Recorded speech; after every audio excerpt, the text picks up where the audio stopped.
0 with Commissioner Proctor out of chambers. Item number 25.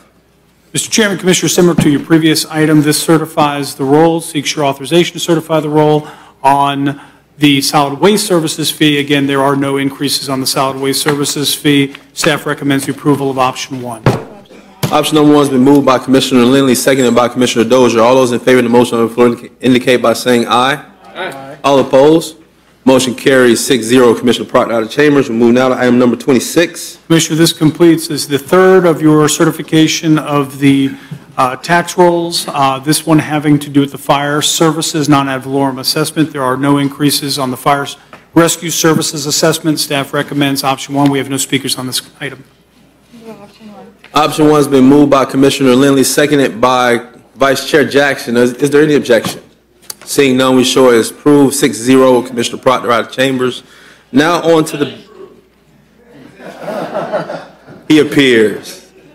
Let the record show that Commissioner Proctor came on in and got into that vote. Commissioner Proctor, do you object to any of the items prior to 26? If my good friend Commissioner Lindley was there. Show all items from 21 to 26 as a 7-0 vote with Commissioner Proctor and Commissioner Daly in support. Herb said I could do it. Yeah. Item number 27. Before we start the item, as you can see, this chamber is packed. Show my speaker cards. I got about 60 speaker cards. What I will ask is, the process that I'll go through here is I'll give the county administrator opportunity to introduce the item. After the item is introduced, we'll have some introductory comments by our commission, and then we'll go to public speakers. If you have something to say, come on up. You have 3 minutes. Give us your name and address. Say what you got to say. If you just want to wave in support or in opposition, you're more than welcome to do that from your seats as well. Again, we got over about 60 to 70. Over 80 now. Over 80. Over 80 cars. Do the math quick. That's 240 minutes. And I can't count that high. So as you come up, again, I'm going to let the county administrator introduce the item, commissioner introductory comments, then I'll go to the public, and then we'll come back to the commissioners for discussion and dispense of the item. Mr. Administrator. Thank you, Mr. Chairman. This item requests that the board conduct the first and only public hearing to consider an ordinance establishing an independent children's services council upon voter approval at the November 6th, 2018 general election. Mr. Chairman, as you noted, we have a little over 80 speaker cards in hand at this moment. And with your permission, we can go to the speakers or take board comments. Thank you. Actually, and I'm going to ask the audience if there's any objection of what I'm about to say, more so than even the commission. I'm going to give the commission an opportunity to give some introductory statements, and then I'm wondering if the audience would have any objection to constitutionals that are in the building that would like to speak on behalf or against the proposed this public hearing to speak first, and then we'll go directly to the public after that. Is there any objection from the public in that? Seeing none, we'll start with the sheriff and any other constitutionals, and then we'll go straight to public comment.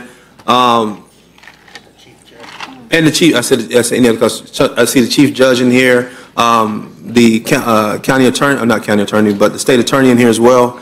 And then we'll go from that order on from one to the last speaker from the block. Yes, ma'am. I would like to waive my introductory comments and just get right to the public hearing. I don't know how the others feel about that, but. All right, is there anyone of the commissioners that would like to make any introductory comments? Mr. Chair, I would prefer us go straight to the public hearing. I think we're going to have a lot of time for discussion later. Sounds great. Sounds great. Mr. Sheriff, then we'll go to Chief Judge, and then we'll go to the State Attorney. Mr. Chairman, Commissioners, yes, good evening. Today I want to talk to you about something that I believe is critical to our community.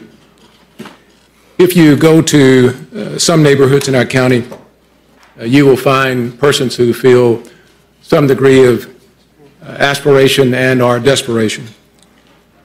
Children who are young adults and all the way down to 3 or 4 years of age are, instead of striving and trying to enhance their lives, are finding themselves just trying to survive. In some instances, we're talking about gang members who are the role models, the drug dealers who are the advisors to these young persons about how they can reach the American dream. This reality is not a problem for that community or those communities. That reality is a problem for all of Leon County. So tonight, just a few minutes, I'd like to talk to you about an approach to crime and criminal justice that I believe the Children's Services Council gives us an opportunity to embrace. I often cite this statement by Frederick Douglass. It is easier to build strong children than it is to restore men.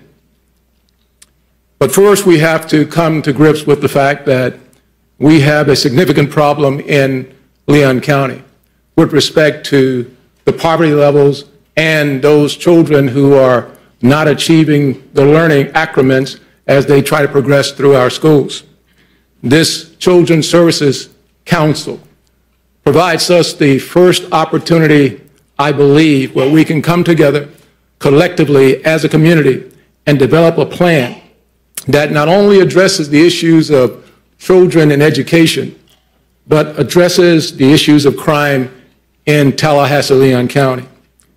Obviously, it requires strategy and planning. And I believe there are opportunities for us to get engaged in the strategies and the planning process to make this come to fruition. But, County Commissioners, you have the ability tonight to start that process, to move that ball down the field. I have often said in our community over and over again, I am absolutely going to do everything I can as your sheriff to arrest every criminal in our community that violates the law. Make no mistake about that. But that is not the answer to the problems we're faced with. This Children's Services Council can, in fact, be that strategy that moves us in the right direction. So tonight, and I see my 3 minutes are up, I implore you, I quite honestly beg you, to look at this not only in terms of all the angst that I've heard in the community about the planning process and trying to get to the answers. I believe there's a solution that we can reach here tonight. Minds like yours and minds like all these persons here tonight, we can reasonably come to a decision that will put us and point us in the right direction. Thank you so much, and I wait to see what your decision will be tonight. Thank you. Thank you, Mr. Chair. Your Honor. Mr. Chair, Commissioners, what a privilege it is to address you again. I'm John Sherstrom. I'm Chief Judge of the Second Circuit, and I'm the dependency judge, juvenile dependencies. A lot of people don't know much about juvenile dependencies. You all have heard my talk a couple of times, abused, neglected, and abandoned children. When they're removed from the homes by the government, they see me within 24 hours. I'm the chief judge, so I get to decide what the judges do, and that's the role that I chose for myself. Y'all like to do things on Tuesday night, which is a challenge for me because Tuesday is my court day. I saw 29 of those families today. Children, I'll go even one farther than you, Sheriff. I see the children born substance exposed and substance addicted, the children removed from their homes as toddlers, children removed from their homes as elementary school, adolescents, children in foster care, children who will never have a committed family for them, the children who so-called age out in the system. The statute gives me a responsibility on the council, which is why I'm here. I'm here really to make my experience available to you, as I've been at every one of the meetings that you've had on this topic. So I thank you for listening. I thank you for the opportunity to be heard. It's a privilege to serve you and to serve this community.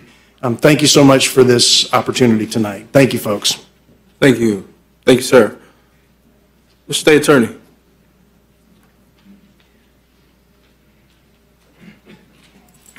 Good evening, Commissioners. Thank you very much for the opportunity to speak. I appreciate it. I'm proud, once again, I have the opportunity to kind of be the bridge between the first two speakers. Our office and our prosecutors are confronted with these often children who are committing these crimes, who are in these destitute, who are the victims, and try to find the solutions that we bring to Judge Sostrom and to so many of these judges so often. I can tell you that the mission of the State Attorney's Office, of the 45 prosecutors who work here, is trying to stop recidivism. And if we can stop recidivism with a juvenile, then we have freed ourselves economically, societally, and morally in the future from having to deal with the blight of criminality, the blight of mental health. I can tell you that as a career prosecutor that we recognize that it is a systemic problem without an easy silver bullet, that it is going to take long-term solutions that address not just the crimes that they're committing, but why they are committing it and what services we need to bring in to be able to address it. We have great men and women serving in black robes. We have great prosecutors working these courtrooms. We need to work together as a community so that we can have one unified group that's sole purpose is to look at the juvenile crime, the mental illness that so often comes with it, and how we can as a community come together and make long-term plans to address these issues. I agree with the sheriff that if we can fix this on a juvenile basis, we will end up saving thousands and thousands of lives and more money in our future by addressing it. So while I recognize the financial restraints that this body finds itself in, I hope that you will give it to the community to make a thoughtful decision so that we can be wise with our money today and save it in the future. Thank you very much for your time. Thank you, sir. Ladies and gentlemen, thank you, Mr. Chairman. With the remainder of the speakers, I'm just going to call the speakers in the order in which the cards were received, and I'll call out 3 names so you know where you are in the batting order, so to speak. And the first one is Ted Thomas. Name and address for the record, please, sir. Good evening, Commissioners. My name is Ted Thomas. I live at 1469 Vieux Carré, Tallahassee 32308. Commissioners, I think you know that this issue of children's services is indeed complex, and we recognize there are needs of children in our community.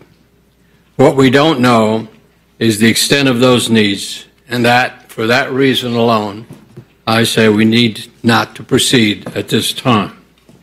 The next reason to slow this train down is the absolute necessity to take a holistic approach to solutions. Those solutions have to center around jobs, crime, abuse, health, and education. If we don't address the problem in tandem, we will tend to lose. We'll take 1 step forward and 2 steps back. We need to support issues and things that are in place right now. The Children's Home Society has an early learning program. We need to get behind it with more money. We have on the books in our community schools for the South Side. It's time for the County Commission to get behind that, both in efforts and in money.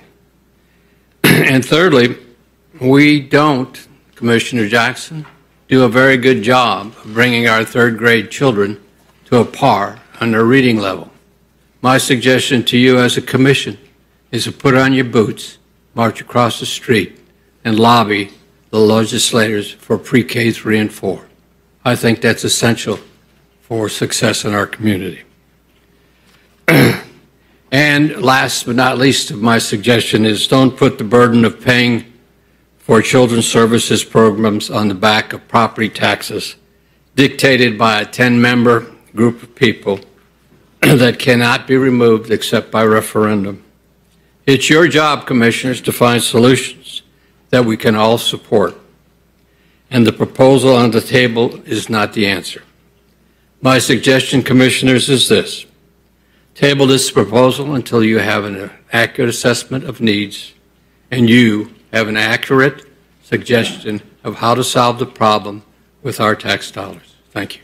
Thank you, sir. Next speaker. The next speakers are Bob Ratcliffe, to be followed by Suzie Bush Transu, to be followed by Sally Bradshaw. Bob Ratcliffe. Commissioner Ratcliffe, name and address for the record, please, sir.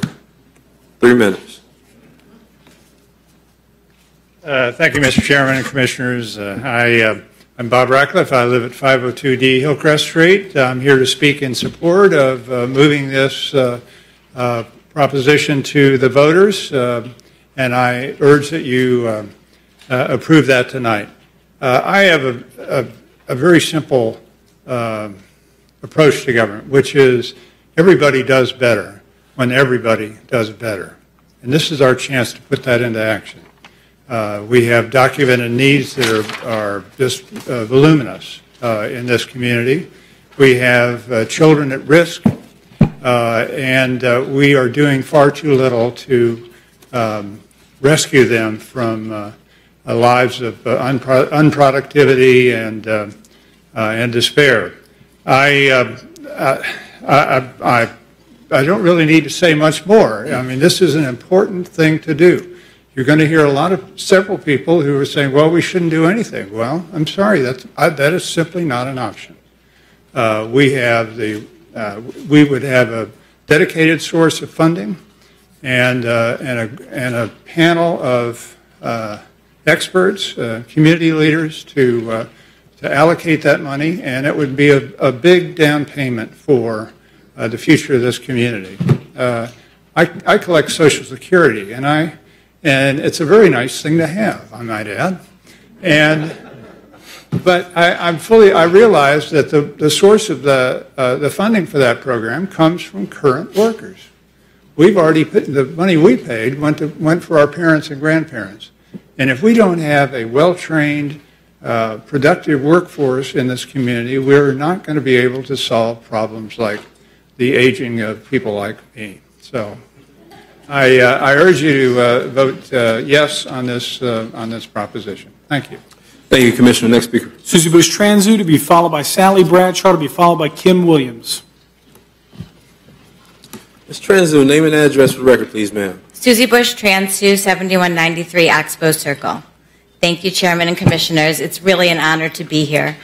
My husband and I moved here 22 years ago and are proud owners of 2 businesses here. Many of our team members live and work in Leon County. And we have 3 children. I'm also a mom, and I've been honored to serve on a number of community boards. And I'll tell you what's really interesting about this initiative and this proposal is that a number of the boards that I've served on, whether it be United Way, Chamber of Commerce, the university, or the hospital, there is a common thread of a focus on the well-being of our children that spans all of those. And that could be because of mental illness, physical, or because as an employer like myself, if my children aren't well taken care of and sound mentally, physically, and emotionally, I can't be as productive at work. Either I'm kept from the workplace or I am not focused and I'm distracted because my kid is not well. And I feel that pain from my team members when that does happen. So as an employer, I know that an initiative like this to shore up the strength of our youngest members of our community can really make a difference from a business return standpoint. So I'm struck by the fact that every community that has voted for this on their ballots has re-voted to continue it. That shows that it has been successful in those communities. And I'm struck that it's a decision that is left up to the members of the community because it does go on the ballot if you give it the chance to be seen. The community well-being, as we all know, is important to all of us. Again, the well-being of children spans all of those aspects of our community. So I don't know what the best timing is for it to go on the ballot. Really, you're the smart minds that can figure that out when we have the information that we need, but I urge you to give our community the chance to vote and make this decision. Thanks so much for the opportunity to share my opinion. Thank you, ma'am. Next speaker. Sally Bradshaw to be followed by Kim Williams to be followed by Harry Duncanson. Ms. Bradshaw, name and address for the record, please, ma'am. I'm Sally Bradshaw. I'm the owner of Midtown Reader Independent Bookstore at 1123 Thomasville Road. I actually live at 1345 DuPont Road in Havana.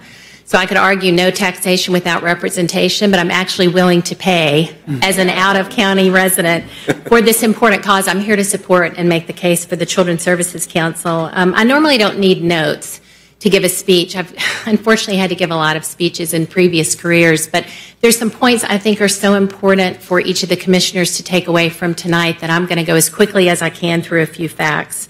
I know and respect many of the opponents of the Children's Services Council, and I actually share some of their concerns related to cost and planning for the CSC. But I also know what the sheriff and the state attorney and Justice Schustrom just talked about. Leon County has the highest crime rate in the state. This is not an aberration. This is not 1 year. This is 4 consecutive years that we're dealing with this. And despite the terrific work of the police department and the terrific work of the sheriff, we face huge long-range consequences if we don't do something that directly impacts crime with young people before they become criminals, before they enter the system. It's time for an intervention. It's not time for another study that tells us what we already know when over 22% of families and children live in poverty in Leon County. When 4 of 10 kids are not reading at grade level in the 3rd grade, it is time for us to take action. And I believe the Children's Services Council presents a terrific opportunity for us to perform a needs assessment, which would be required by the statute, for us to evaluate this over the next 6 months, and for us ultimately to make a decision to go forward. Unlike many programs, frankly, some of which you've probably been exposed to, some of which are in the private sector, the Children's Services Council programs have to be evaluated. There have to be measurable results. And if they're not, a remarkable thing happens. Those programs are ended, and we focus on new programs that can get kids going in the right direction. So I would leave each of you with a very simple question. Have we done enough for children in Leon County? Have we taken every step available to us to ensure that kids are learning, that they'll grow up in a safe environment where they have a family that loves them? If they can't read by the 3rd grade, they cannot write, they cannot calculate math, they cannot be contributing members of our community. Many counties, including this one, have gauged the prison population based on the 3rd grade reading retention rate. So I would urge you to put this on the ballot and trust the voters of Leon County to make a decision. Thank you. Thank you, ma'am. Next speaker. Kim Williams to be followed by Harry Duncanson to be followed by Steve Felder. Name and address for record, please, sir. Kim Williams, 2069 Cantigny Way. And I know it's a lot easier to make statements from this side of this podium than it is to respond to the issues that you have to deal with on that side. I just have a message from my heart, and this is something we've got to do. We've got problems that are affecting those that are the most, the hardest to help, those who have the least ability to help themselves, and those who need the most help with our children. And if we don't, we're going to be crowned the leading crime community in the state over and over and over again. This is a problem that needs an early beginning of a solution and continued efforts at the levels we're at now. And I just would ask you all to seriously consider, how do we not do this? It's just part of me to feel that with all of the work release prisoners that I have employed at my business, and that those who are get on the wrong side of the law, it's a whole lot harder to fix that than it is to take the kids at the beginning of their life in preschool and start working with them until they grow up without the same mindset as those that are growing up in our community now. Thank you. Thank you, sir. Next speaker. Harry Duncanson to be followed by Steve Felder to be followed by Lou Shelly. Mr. Duncan, name and address for record, please, sir. Yes, Harry Duncanson, 9704 Watersmeet Drive, 32312. And good evening, commissioners, on this cool blue evening. Isn't it beautiful out here in this audience tonight on a hot summer day? I want to thank you for the opportunity for holding this meeting. As I said, my name is Harry Duncanson. I'm a CPA. I'm a retired businessman. Prior to moving permanently to Tallahassee in 2009, I lived in Broward County. I was there when the CSC was created in 2000. I was a past president of the Hollywood Greater Chamber of Commerce, and I sat on the Public Health System Board as a commissioner appointed by the governor. Actually, I was appointed by 4 governors. The business community rallied and supported this issue, and I'll tell you in a few minutes why. I, along with all the other business leaders, supported it, and it passed with 59% of the vote. In 2014, when it was asked to be reauthorized, a huge bipartisan support with 76% of the vote. And why do you think that is? It's because the community saw the benefits that were being given to the community by the efforts of the CSC. Here's a couple of examples of what Broward has done, and there's many. I urge you all to go to their website, and you'll see all the programs that they have. Third grade reading proficiency for the past 4 years increased by 5.7%, while the state average was 4.9%. Leon County's decreased by 1.2%. Percentage of youth arrest for the past 6 years in Broward County decreased by 43%. For Leon County, we had only a 5% decrease. There are many, many more success stories.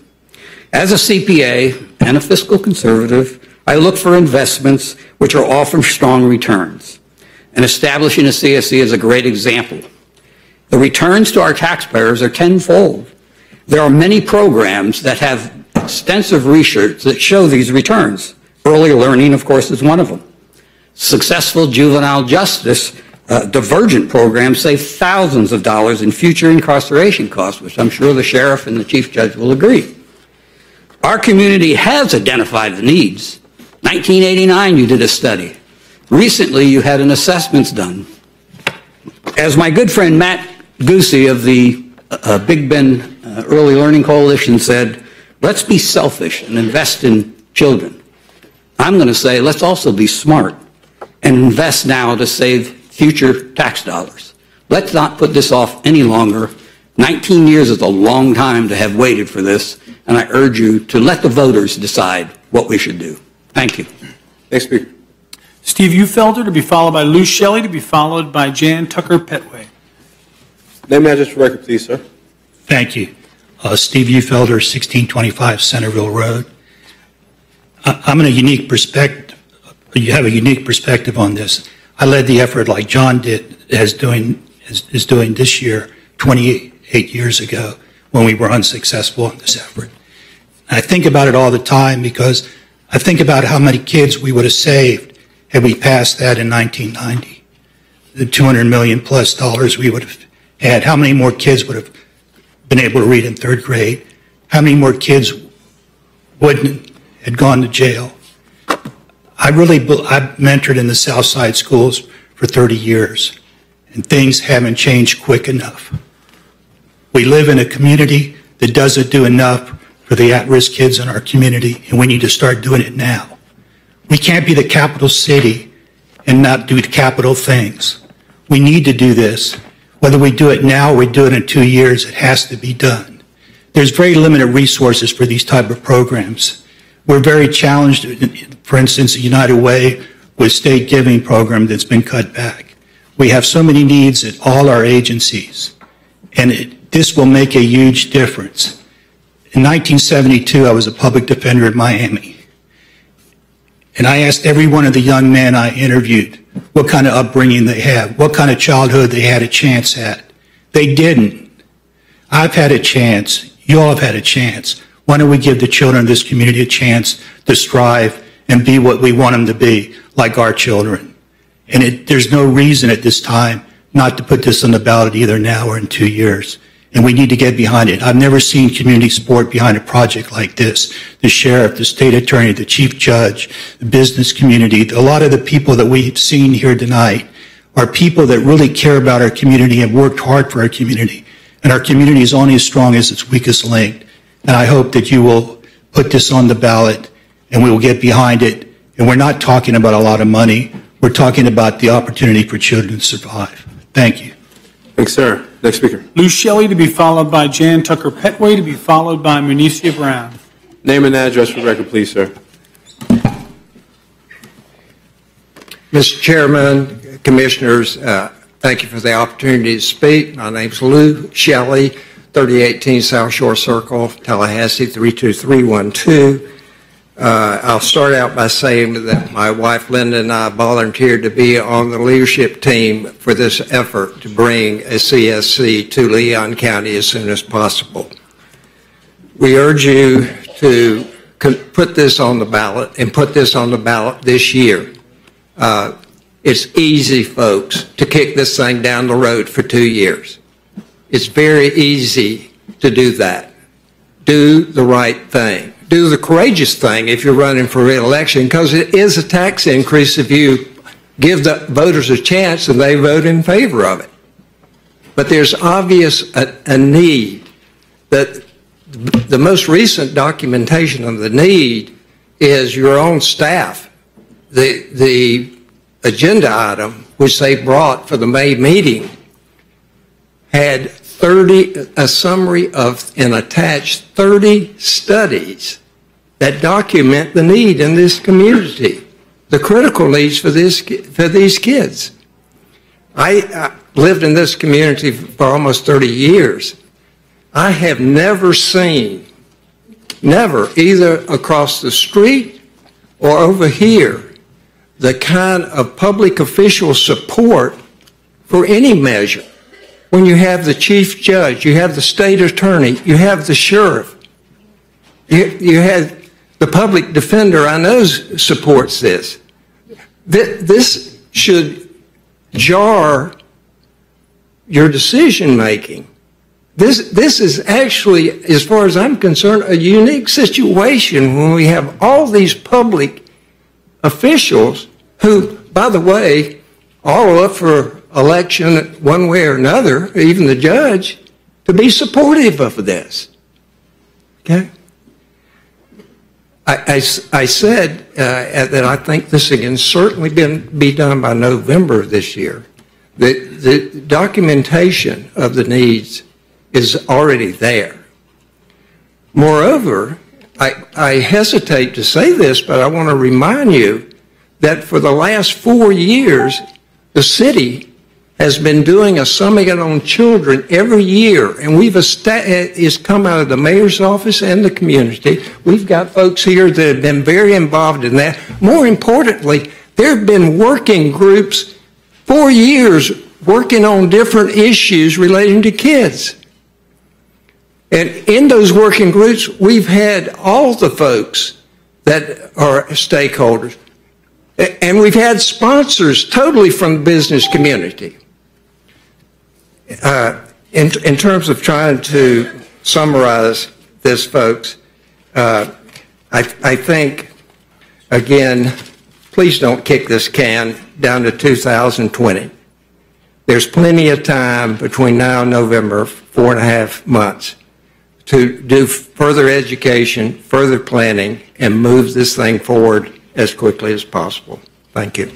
Next speaker. Jan Tucker Petway, to be followed by Monisha Brown, to be followed by Brittney Barkin.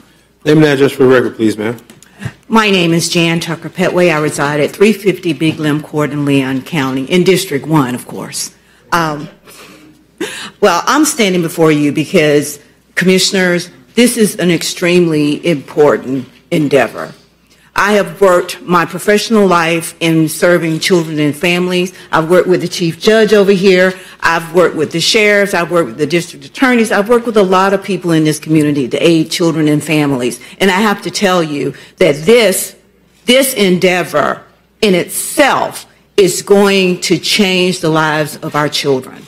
And I have to be honest and say that my child was well taken care of. I could get the resources. I knew the aspect. I knew the people to contact, but not every child has that.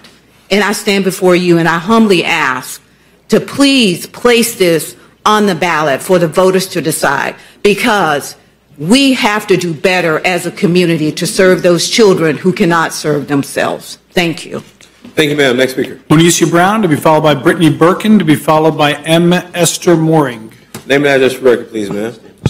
Good evening. My name is Monisha Brown, and I live on Thomasville Road.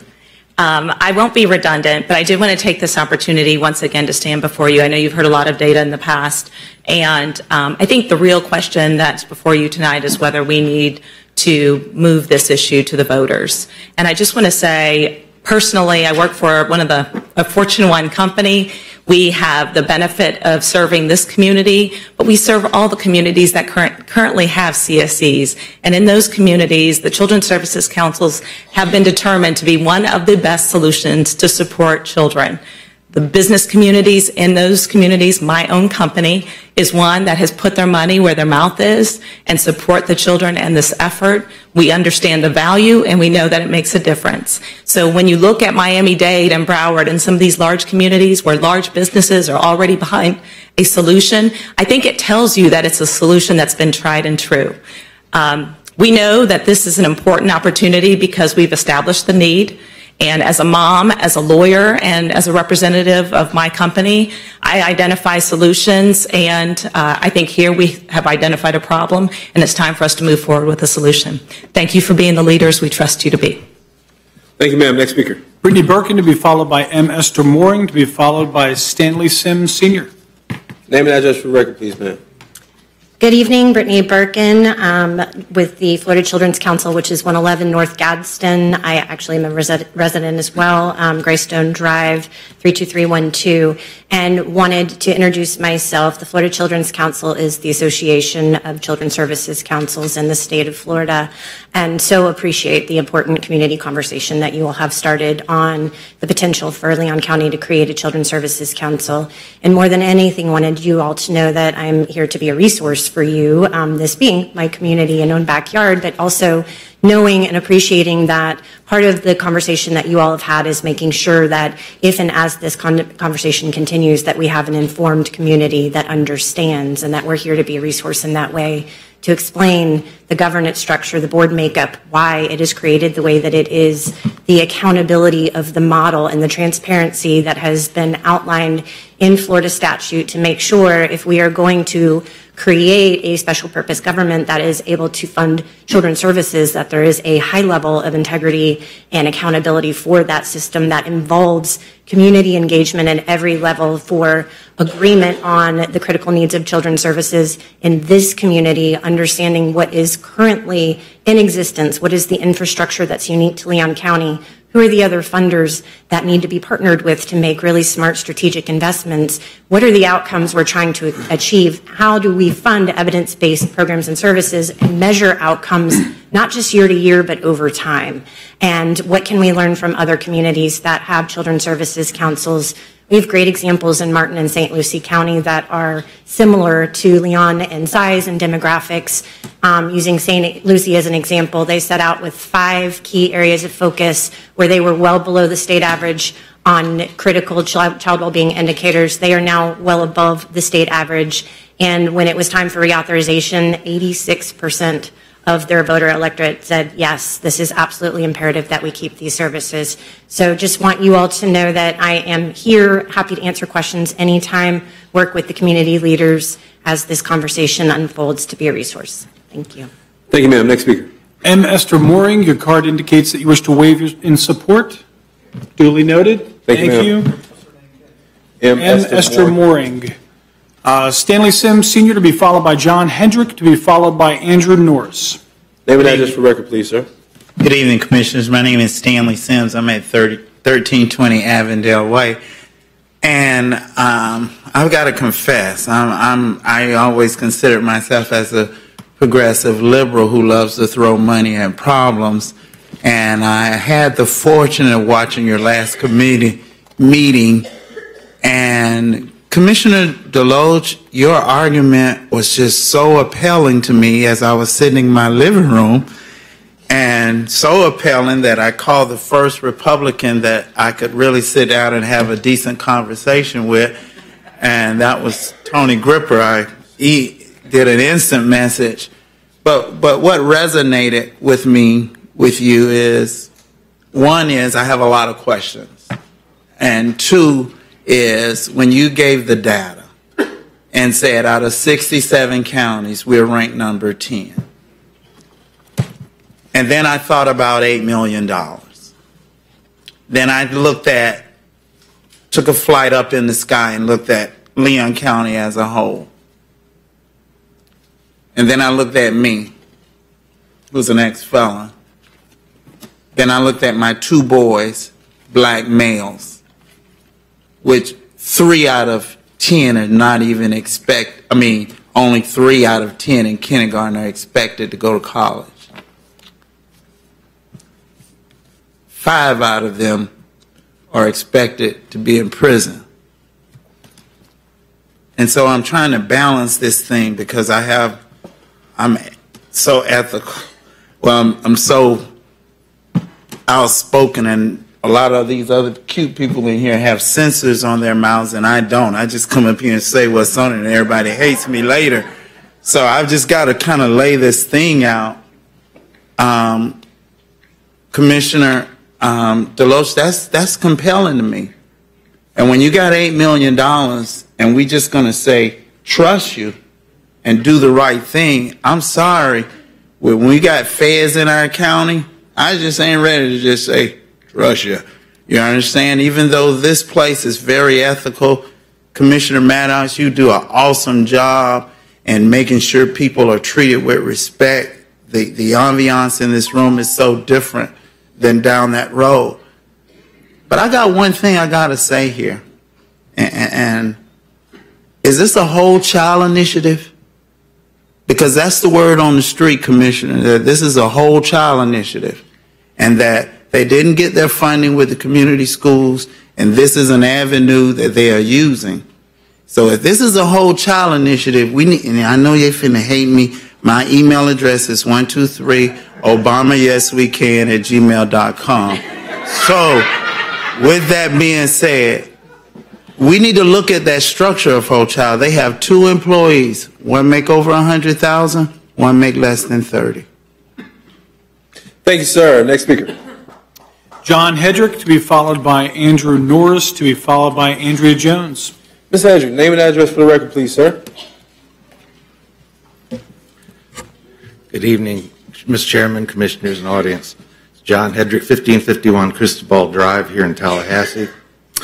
And I'm here being the ranking member of the Democratic Party because the Democratic Party is in support of creation of the Children's Services Council and the necessary tax revenue behind having it done. And we believe that not just because of that, but because we believe it's the right thing for this community to do. I personally was here 28 years ago when we tried to get this done then, and I remember very well with Steve Felder how painful that was when that did not occur back then and the opportunity that we missed. The need has been documented as overwhelming in the community that this needs to happen. The need is important that we do it this time in 2018, not in 2020. Those who are going to be against this are going to continue to be against it in 2020. This business about trying to get real specific on how you can spend it, we can try that up front, but the plan itself is designated to have to come up with a plan on how you spend it. I mean, that's in the statute. They're going to have to do a plan anyway, regardless of what's said in advance of the election of all this. You can do like has been done in all the other counties, have it up for reauthorization, and I might add, as everyone has already, as some have already said, every time it's come up for reauthorization, once it's been passed, it's overwhelmingly won because everyone knows how important that was to their community that be established out there. I know some of you have been very concerned about this going on the ballot at the same time as all these other tax referendum, in which I might remind you, I know one of the ones that impacts you most directly is the potential property homestead exemption, which I might add, not everyone is going to get in this community, notwithstanding how that thing's been sold because of where it falls in the increment of the home that it hits. It's not the very next increment that's exempted. It skips an increment and goes up. So there's going to be people that think they're getting that but won't end up getting it. And that's some education work that's got to be done out there in the community too. Is that something you really want to see passed? But nevertheless, I think the public, after full education of all this, needs to be allowed the chance to vote on it. I'd like to think when we educate them properly, they'll vote in favor of it for the good of the entire community that we have in front of us. So let's stay the course. Let's put this on the ballot. Let's all vote on it in November. Thank you very much. Thanks, sir. Next speaker. Andrew Norris, to be followed by Andrea Jones, to be followed by Brandalee Lennick. Name and address for the record, please, sir. Andrew Norris, 20071 Edgewater Court. I don't think anybody here tonight would argue that we all want to help children out. I believe, though, that it comes down to what measures, what tactics we wish to use. And I oppose this measure because I find it ironic that we're talking about helping children. At the same time, we're also talking about hurting their parents by taking more money out of their pocket through taxes. I don't believe that you help children by making the parents' poverty issue worse when you take money out, take more money out in taxes. Parents have the better understanding of what their children need, and they have the God-given right to go for those things that will help their children out. And when you take money out of their pocket, that's less money that they can spend towards their kids, putting them in mentoring programs or tutoring after-school programs, putting them in, getting medical services for them for any mental health issues. Whatever it is that they need, parents are the ones that know best. So why are we talking about helping children at the same time hurting their parents? Robbing Peter to save Paul. It doesn't make sense to me. At the same time, I also believe that our money in this case, in the millions, could be better served by investing in the infrastructure of the county to entice higher paying jobs to come to the area and help the parents out. We've talked, again, people have mentioned before that poverty levels in this county are a problem. Well, one of the things that I see as contributing to this is that there aren't enough high-paying jobs in this area. Why not help out the parents by bringing more of those jobs into the area so they can not only advance themselves, put more money in their pockets, but then that also brings in more revenue to the county so you can spend it on other programs that could help out other children. This, to me, seems like you're putting the money into the wrong spot at the wrong time. I am not against helping children, as I've stated before. I just believe this is not the right tactic. So in closing, I would urge not to put this on the ballot for this year. I believe that this measure needs to be sent back and it needs to be thought out more. I believe that the board, the council needs to be thought out a lot better to the needs of Leon County. Not just, oh, well, all these other counties have done it, so therefore if we do it, it should be a success. I think that there needs to be more thought put into this that tailors the program directly to the needs of this county, and I also believe that there needs to be more oversight provided on the county, or on this council. Thank you. Thanks, sir. Andrea Jones, to be followed by Brenda Lee Lennick, to be followed by Darrell Parks. Oh, my old LT classmate. Name and address for record, please. Name is Andrea Jones. I'm at 705 Bivens Avenue, and I'm honored and proud to stand before you representing the Commission on the Status of Women and Girls as the Vice Chair. The Tallahassee-Leon County Commission on Status of Women and Girls was first established by the Board of County Commissions back in 2011, and this reflects your strong stance in supporting women and girls in this community. The purpose of the CSWG is to promote the awareness of issues pertaining to women and girls and to serve as an advisory role, providing input to the city and county commissioners.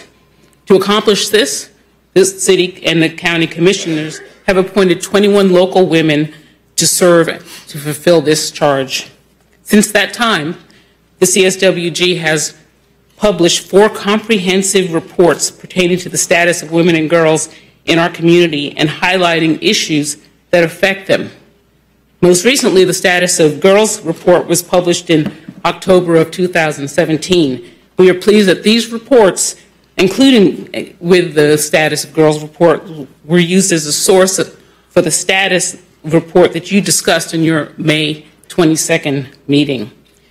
Many CSWG reports contain recommendations based on and in response to the data and research gathered and analyzed during the formation of the reports. One such recommendation encourages the city and the county to evaluate the formation of the Children's Services Council for the purposes of long-term community investment in our children, the majority of which are girls. The CSWG supports placing the Children's Service CSC on the ballot for the county commission voters to decide in November. I thank you for your time.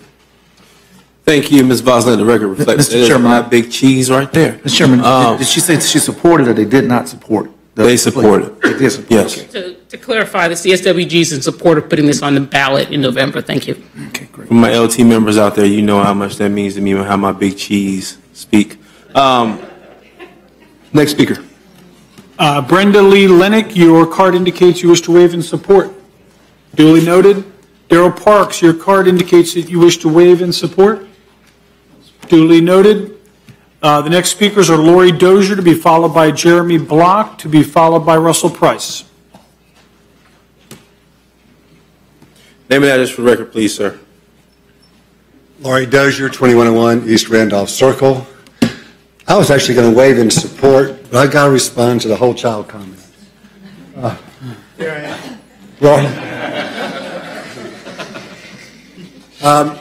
Helped start Whole Child Leon 14 years ago. Been on the board for 14 years. This is not a whole child initiative.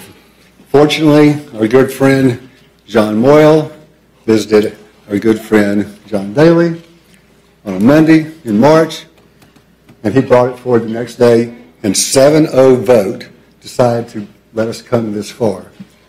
Whole Child Leon actually could go out of existence. We could cease to exist.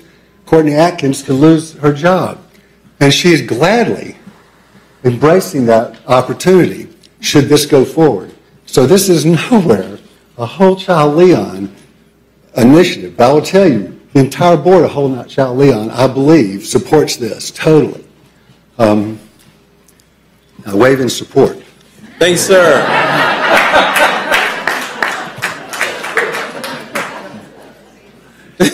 Jeremy Block, to be followed by Russell Price, to be followed by Penny Herman. Name and address for the record, please, sir. Jeremy Block, 1109 East 6th Avenue, Tallahassee.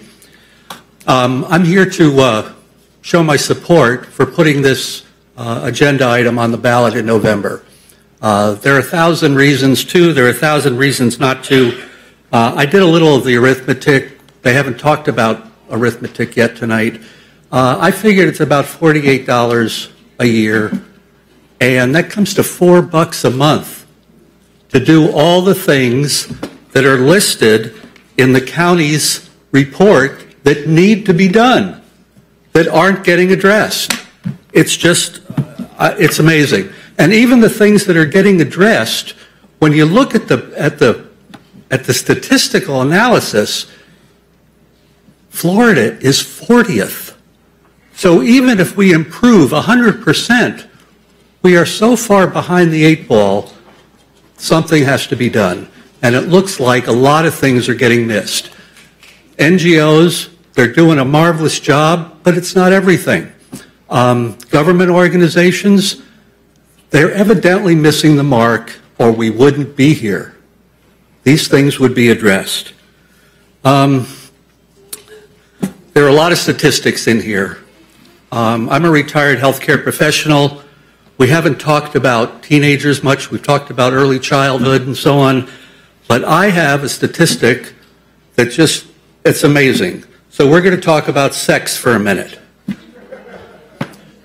High school and junior high school children are sexually active in Leon County.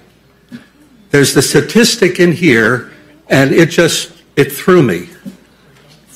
Guess how many social diseases have been reported in the last 2 reporting years in Leon County? You're going to be floored. You're all sitting down. It's 4,021. And there's some people who say that we don't need the Children's Service Council. I'm amazed. So my proposal is specifically to that issue. This money can be used to hire additional nursing staff in high schools to be responsible for education, because education is the way to fix that. We've learned that in so many other venues, but that's my push. That's this one statistic that I couldn't be quiet about, and thank you for listening, and I do support that we see this on the ballot in November. Thanks, sir. Next speaker. Russell Price to be followed by Penny Herman to be followed by Brent Pritchard. Mr. Price, name and address for record, please, sir. Russell Price, 5375 Pembridge Place, Tallahassee. I can't say that I disagree with a lot of the proponents of this referendum. I don't know that anybody thinks that we're doing enough for children. But the question is, who pays for it? Who pays the $8 million? That's a question that has not been addressed. If you own commercial property, anybody in here that owns commercial property, residential rentals, warehouse, or multifamily, you're going to pay 9 mills, not a half a mil. You can't look at this tax independently without looking at the 0.4 mil that's already been approved by the commission to address the homestead exemption loss of revenue.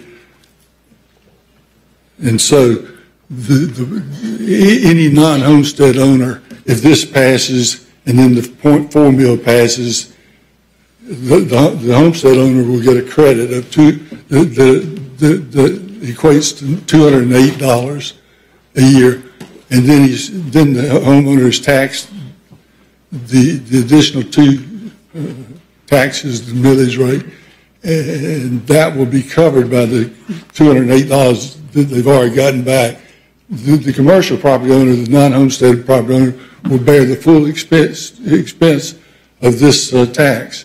In an opinion piece I did for the Democrat, I noted that this will cost, I just used some examples, the owners of the Tallahassee Democrat $1,900 tax. It'll cost Gafers $8,000 more taxes. It'll cost me on certain buildings I have, where I have tenants, small tenants, they're barely making it. That also, it'll cost them a transfer of the property tax, their portion of the property tax, plus they'll get hit again by the owner, their landlord, where they live. So, and one additional thing I'd just like to say that it may be good news, but we've already heard tonight about the poverty rate, somewhat misstated, 22% poverty rate. The poverty rate in Leon County is distorted, as most university towns are distorted by the college student population. And the poverty rate is really closer to 14%, not 20-something percent. Appalachian counties are given at 19%. Thank you. Thank you, sir. Next speaker. Penny Herman to be followed by Brent Pritchard to be followed by Sue Dick. Name and address for record, please, ma'am. Sure. Penny Herman, 1596 Marion Avenue. Good evening, commissioners. I'm here to ask that you delay putting this issue on the ballot. You've heard the saying, the devil's in the details, and if you fail to plan, then you plan to fail. I'm sure there's no one, as Russell said in this room, who does not recognize and agree that money spent for our children is a wise investment of our tax dollars. However, there will never be enough money to solve all of our community problems or meet every need. Therefore, we need to spend our tax dollars wisely and in looking at other competing interests as well and needs. In order to do that, we need to know what dollars are being spent now and for what programs in the county, city, and private sectors. Assess our current needs, look at the effectiveness of our current programs, and then analyze the most cost-effective way to provide these funds and study that. I'm not sure why we would just pull out this service. You have a budget full of needs and services. And so I'm not sure why we just pull out this one item out of your budget and say we're going to have a committee or a group fund this separately. I think an argument can be made that you could do that for all your different services. I'm not sure why this one is more important than the others. And to me, it's a budget item. It's like any other budget item. What I'm hearing here is more money is needed for children's services. And if that's the case, then I would urge you to look at, where your dollars are in your budget to come up with that. And you have advisory committees. You have housing advisory committees. You have all kinds of advisory committees. So maybe there needs to be a different setup for your advisory committee. If this is passed, along with the proposed millage, as was just mentioned, non-homesteaded property owners, business and residential investors, and landlords will be taking the brunt of a possible 9 mil increase. And as a realtor every day, I can tell you that $50, $20, $30 makes a difference in whether somebody buys a house or keeps a house. This cost will get passed down to the tenants, and the impact will be felt the hardest on low-income renters whose kids are the ones we're trying to help with this situation. It also hurts low-income seniors and those on fixed incomes who currently own a home, and they struggle to keep it because every little bit of increase puts them over the edge. They don't get the increase. In closing, I would ask you to wait to get the necessary info needed before deciding how best to fund children's services. Thank you. Thank you, ma'am. Next speaker. Brent Pritchard, to be followed by Sue Dick, to be followed by Jim Wiley. Name and address for record, please, sir. Greetings, everyone. I'm Brent Pritchard, 2211 Ellicott Drive, Tallahassee, and I'm with the Budget Hawks. Steve Felder could not have introduced the tone of my remarks tonight any better. I mean, he did a lot better than I could. When he said, it's $8 million, it's not that much money. Well, it never is when you're spending someone else's money.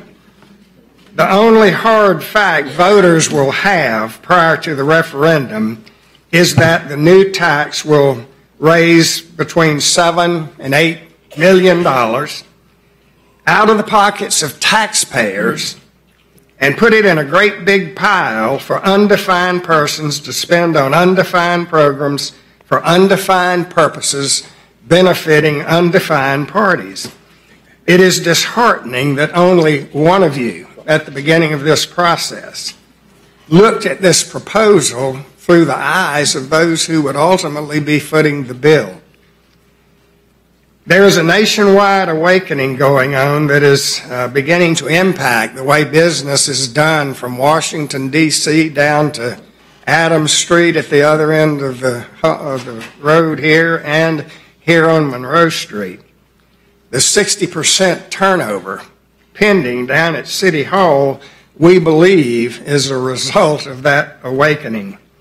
If you vote no tonight, you will be demonstrating the kind of prudent, responsible, transparent leadership more and more citizens are demanding, without a list of every single child services program taking place in Leon County and Tallahassee today, and without a grasp of the money involved in each one of those programs, and without an understanding of how much each staff is being paid and what the percentage of those staff salaries are relative to the overall budget of each one of those individual organizations, you don't have the information you need to proceed with a brand new program with a brand new budget.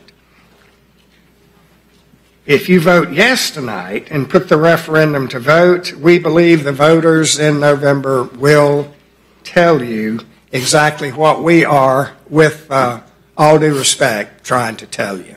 Thank you. Thank you, sir. Next speaker. Sue Dick, to be followed by Jim Wiley, to be followed by Jessica Pluck. Name and address for record, please, ma'am. Good evening, Sue Dick, 412 Plantation Road. I'm here as president of the Greater Tallahassee Chamber of Commerce. I would first, though, like to thank our constitutional officers for the work that they do. I know Sheriff McNeil, Judge Shostrom, and our State Attorney Jack Campbell. I think it was very good to have them open, and that's not in my notes, but I was impacted by that. So thank you, Chairman, and thank you, Commissioners. Chairman Maddox and Commissioners, thank you for the opportunity to make remarks again regarding the proposed ballot referendum to form the Children's Services Council.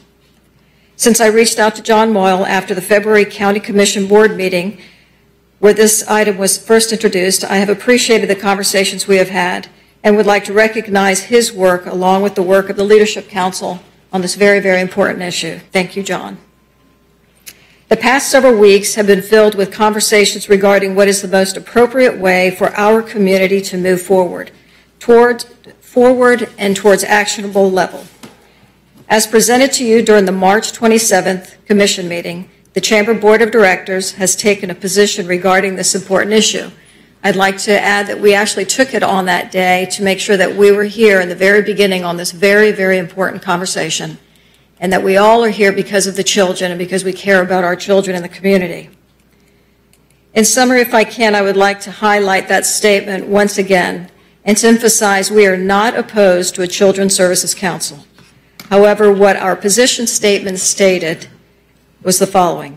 The Leon County Commissioners, the position requested that the Leon County Commissioners pursue a citizen-driven, well-staffed, and focused process that is built around stakeholder engagement and aimed at how best to enhance the future of children in Leon County. We request that any initiative not be placed on the ballot for public vote until such a process has been completed. The Chamber of Commerce and the business community have led and actively participated on initiatives that have significantly impacted our community. The Chamber has a proven record of spending time, talent, and resources to identify efforts that would impact our community now and for future generations. For example, and I would like to cite, and I've had the pleasure of serving as President and CEO for over 18 years, and within the Chamber staff for 21, so I've seen firsthand these efforts and these initiatives. I will wrap up in 30 seconds, yes, Chairman. As mentioned in previous meetings, and for example, the Blueprint Sales Tax Referendum, the Chamber of Commerce got behind that effort, worked for over a year and a half to support it, and not only support it once, but supported it twice. The Leon County Schools Sales Tax Referendum for Capital Improvements, an initiative that directly impacted over 35,000 children within our Leon County school system, and we were behind and supported that measure twice.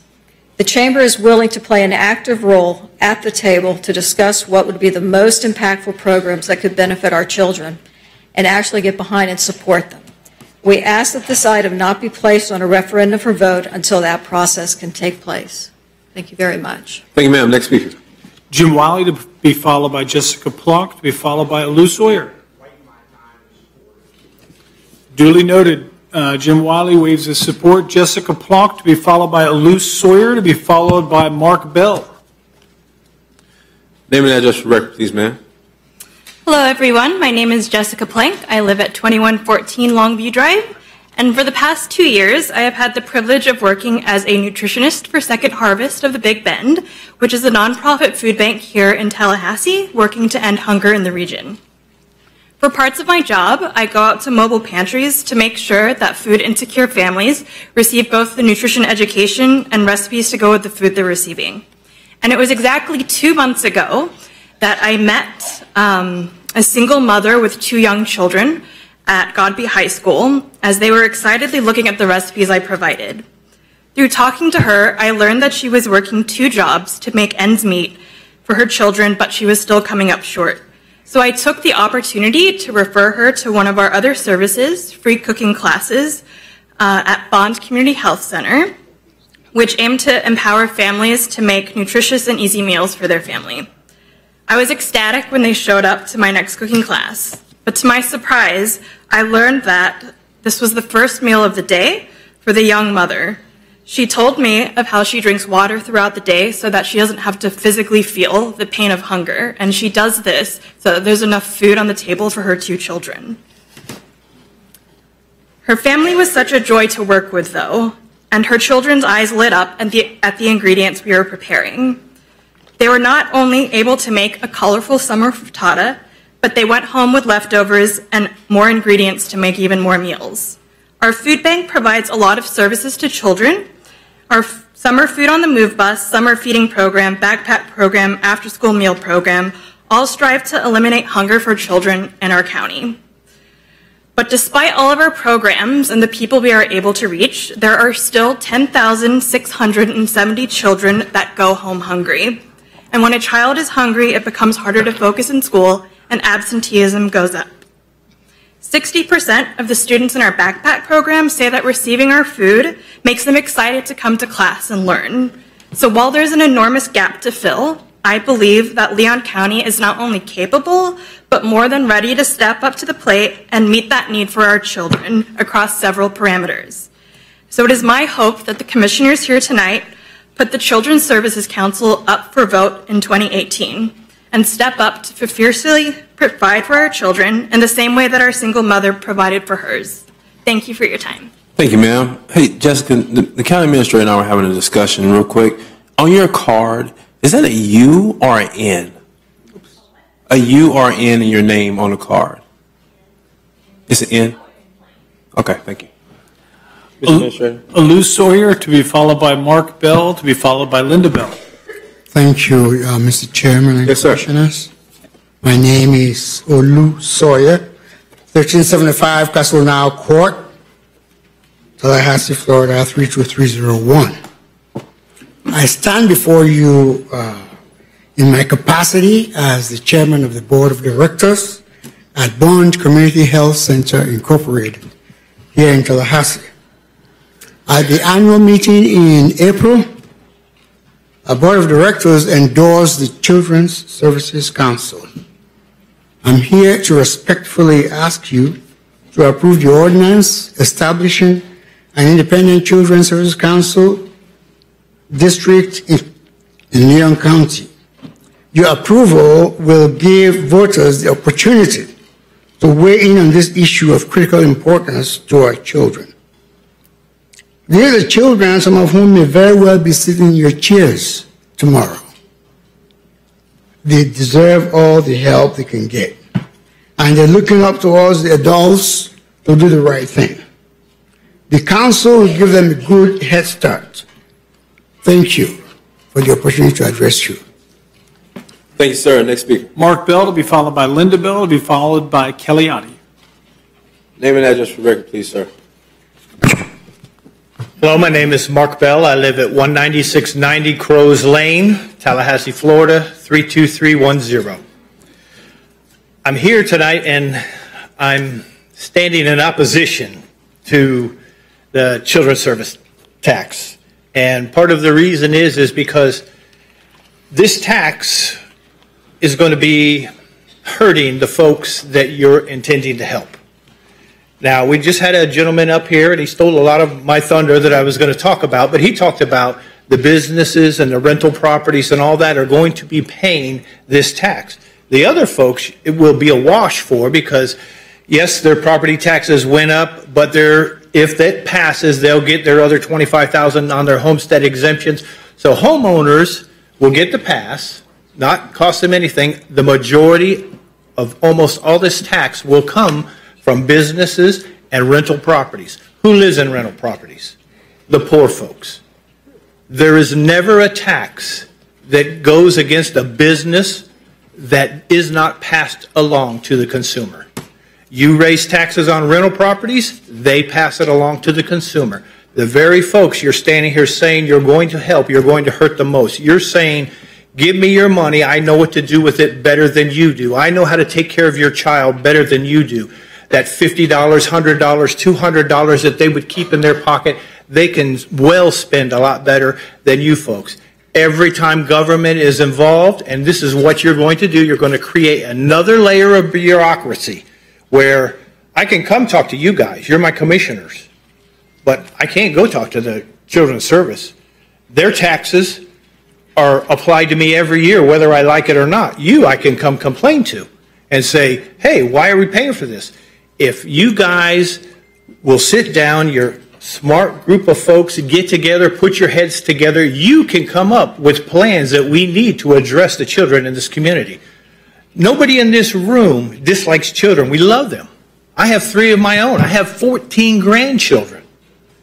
I love children. I want to see them all prosper. I want to see them all do good. But I also know that I know what they need better than you guys. And so what I'm saying is you guys come up with the ideas. Don't put another layer of government between us and our tax dollars. You guys come up with the plans that we need to help our children, and then I would be in favor of voting you all back in. But when you put another layer of bureaucracy in the way and I have no control over it because I can only vote for you guys, I'm totally against it. Thank you. Thanks, sir. Linda Bell to be followed by Kelly Oddie to be followed by Nyla Davis. Good evening. Address for record, please, ma'am. I'm Mr. Bell's better half, 19690 Crows Lane, Tallahassee, 32310. Good evening. If this was really about helping children, I would sit down and I would wave in support, but it isn't. It is simply another tax to throw more money at a problem that you cannot solve with money. I've seen this over and over again. I come from county government and I come from municipal government. There's a reason why out of 67 counties, you only have 7 that have a tax like this. It becomes a monster unto itself. What's the plan? Who's going to run it? How many employees? How do you define the problem? What's the business model? There's no answer to that yet. Talk about getting the proverbial cart before the horse. Very interesting as I'm reading the Tallahassee Democrat, I read the headlines, you would think by the headlines that the community is very much in favor of it, but when you go down into the body of the article, you see that when they're told, and this was a push poll, by the way, I'm sure those in government know what a push poll is. And when it's boiled down, what happens? Oh, gee, you're going to tax me. Somehow, then it tilts back to more people opposing it than supporting it. I didn't see that in the headline here.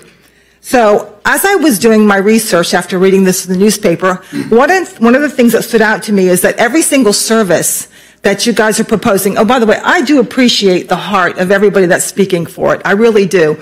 I've seen this implemented, and I've seen the disaster, and I've seen the fraud, and I've seen how it employs so many community-based organizations that come out of the woodwork who employ their mothers, their cousins, and their cousins, and then I get the phone calls all day long because supposedly this CBO that's getting $150,000 to do after-school tutoring for children really isn't. Or they claim that they're after-school tutoring 60 kids and they're really doing 6 kids. Then you have to hire the auditors to go ahead and audit the organizations that are getting all that money because then you don't have enough auditors. Then who's going to be minding the store? And this is going to go on and on again. I lived it. I know it. I saw $500,000 leave Miami-Dade County and go out of the country that was given by the taxpayers. So I know how this works, and it doesn't work very well. Again, as I said, it'd be a huge windfall for the community-based organizations. Can you imagine walking into a bank and saying, I would like a $7 million loan, but I don't have a plan. I don't know how I'm going to spend it yet. I don't know how I'm going to implement it yet, but I want you to go ahead and just trust me. Just give me the money and trust me. That is ludicrous. We have a very high tax millage right now in Leon County, and I came from Miami-Dade County where that's a fast 3 minutes where the millage is about 4.669, and I come to Leon County where it's 8.314. We had a tax increase last year in Leon County to the tune of I think it was about 4.6 million, and now next year we're looking at another tax increase of over $6 million. You're going to tax us to death. This is not wise, this is not prudent, and it doesn't help children. It surely is a good jobs program. It's a good CBO program, and it will employ people who will get 6-figure incomes more and more, but it will not help the children. Like I said before, if it really did help the children, I'd sit down and be quiet. By the way, every program you talked about, you already have in Leon County, and you do have something called Head Start, which is supposed to help every child read before they even get to kindergarten. You already have those programs. Thank you. Thank you, ma'am. Next speaker. Kelly Oddie to be followed by Nyla Davis to be followed by Martha Barnett. Good evening. My name is Kelly Oddie. I'm at 1075 Alameda Drive. Commissioners, thank you for giving us this opportunity to impress upon you, which is what I want to do, is to put this to the ballot and let the voters decide. I think it's one of those issues where the public really has to decide what our responsibility is with children. It's so funny because it's dangerous for me to not come up here with written remarks, because in my head I have about 12 things I want to say in response. One of them is that I believe that the heartbeat of this debate is who's responsible for paying for who. And my belief about that as a taxpayer is that it's my responsibility to do whatever I have to do to try to make the community as fair to every child in the community that has the same opportunities that mine do. I've had a really interesting week in that regard. I have a daughter that's heading to FSU, and I have been immersed in the last 2 weeks of the amount of privilege that we've been able to give to her and extend to her through what we've been able to accomplish in our lives. And I'm comparing that to the girls that I see every single day and to their parents, and I just realized they can't do it on their own. They really have to have us, and they have to have a community that's willing to stand up. One of my most favorite things I've ever heard was Robin Hassler Thompson years ago saying this, and I want to repeat this. I am a taxpayer. I don't think I pay enough to benefit the people of this community. I think I can pay more. And I think that ultimately what we end up doing is investing in the kids who need us the most, and they in turn take care of us when we get older. They get better jobs, they're able to do more, they're able to change the intergenerational curse, as we call poverty in our community, and they make things different. I was with a woman last week, 30 years old. She graduated from Leon High School. She's been working in hotel service industry in this community for her entire adult life. She has never had a paid day off. She's never had dental insurance. She often works at 2 and 3 hotels in order to support her 3 children. She is working as hard as she can, and her kids are getting further and further behind. And the only way that she's going to catch up with the benefits and opportunities that my children and a lot of your own children have had is if somebody's there helping them.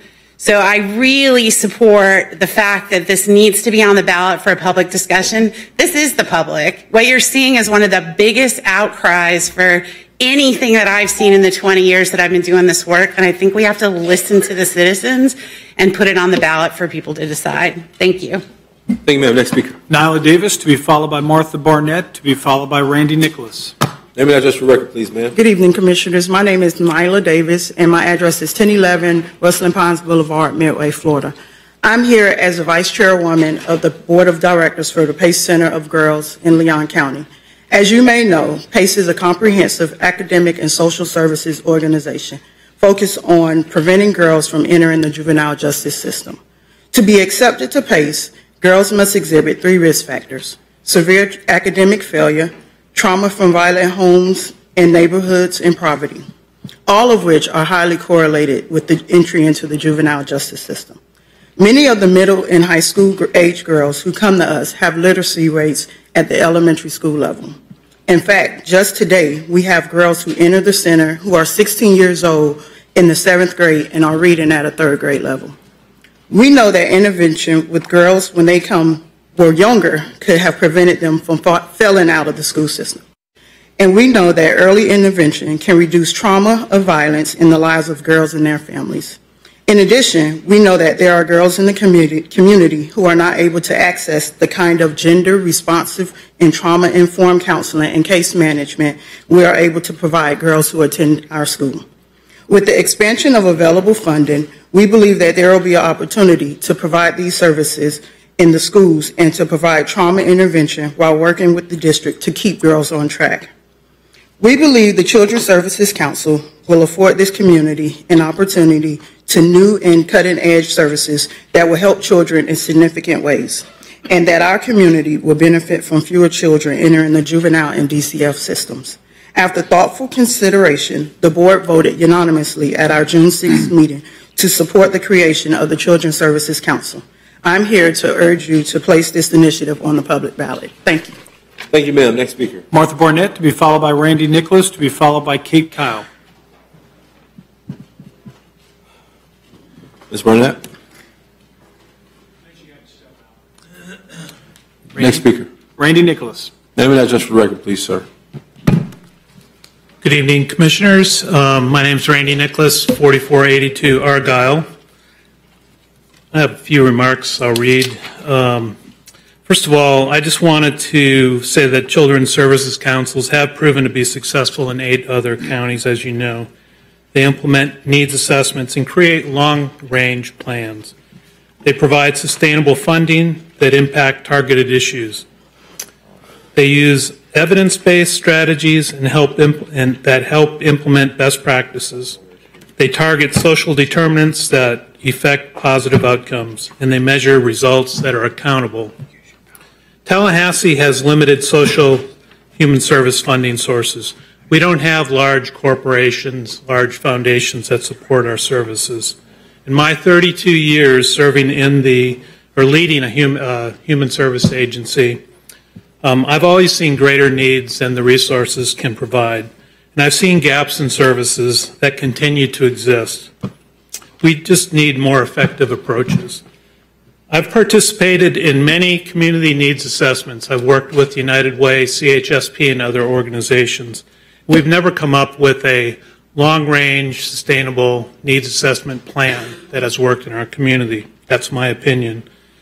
We just need more effective long-term planning, and it's got to be sustained. I think the Children's Services Council can do that.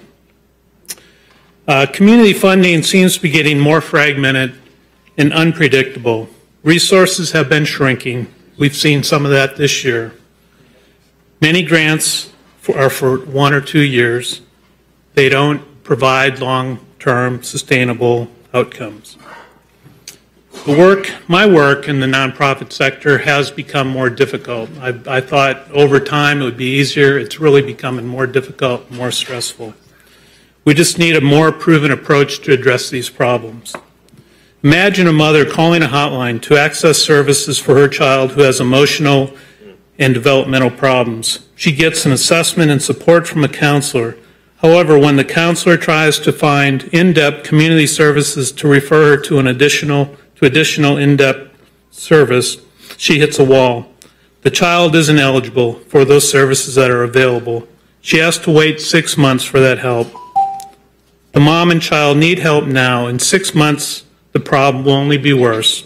These gaps exist in our community, and we can eliminate many of them if we create a plan and implement it. There have always been reasons why we haven't put the CSC on the ballot. I've talked about this with my colleagues for many years. I think the time is now. Let's put it on the November ballot. Thank you. Thank you, sir. Next speaker. Kate Kyle, on behalf of Justice 850, to waive in support. Duly noted. Thank you, ma'am. Kate Kyle. Kyle. Thank you. Bradley Kyle, to waive in support. Duly noted. Thank you. Bradley Kyle, raise in support. And I apologize in advance. Suzanne Anidrum. Thank you. Thank you, ma'am. Harold Henderson, to be followed by Reverend Trinity Whitley, to be followed by Shannon Guzzi. Name and address for the record, please, sir. Yes, good evening. My name is Harold Henderson. My residence is 6278 Crestwood Drive, Tallahassee, Florida, 32311. I am speaking in opposition to the pending proposal coming up.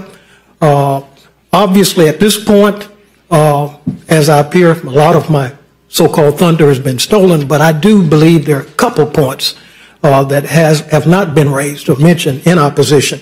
The first is this. I caution us to not just simply get into the syndrome of follow the leader. And I understand there are 6, 7 other jurisdictions or counties that have passed this measure. But ladies and gentlemen, we're not Dade County. We're not Broward County. And some of the other particularly larger counties that we find across the state. And what I would share with you is that $8 million hit is a very significant, it will make a very significant impact on the residents of this county that we could already ill afford. The second thing is this. I'm concerned about what precedent this measure would set if passed. Who would be the next group of citizens or groups that would obviously want you to consider a similar measure and put that before us? And what I would share with you is if we really want to improve the lives and the stake of our children, we would go about the business of doing 2 things very well. And first of all, really getting serious about public safety. I don't mind spending money, but I want to spend money where, certainly where I see it, the need is the sharpest. And if our kids cannot exist and survive in a safe and secure environment, then any other money we spend will just not get the types of dividends we need. And then number 2, this community really should finally get serious about building a vibrant economy. Even with a program like this, what will the kids be able to aspire to regarding jobs and careers and etc.? And so I believe if we do those 2 things well, we can further the lives of our kids much more effectively. And then I know my time is at hand, but there is an unintended consequence as well.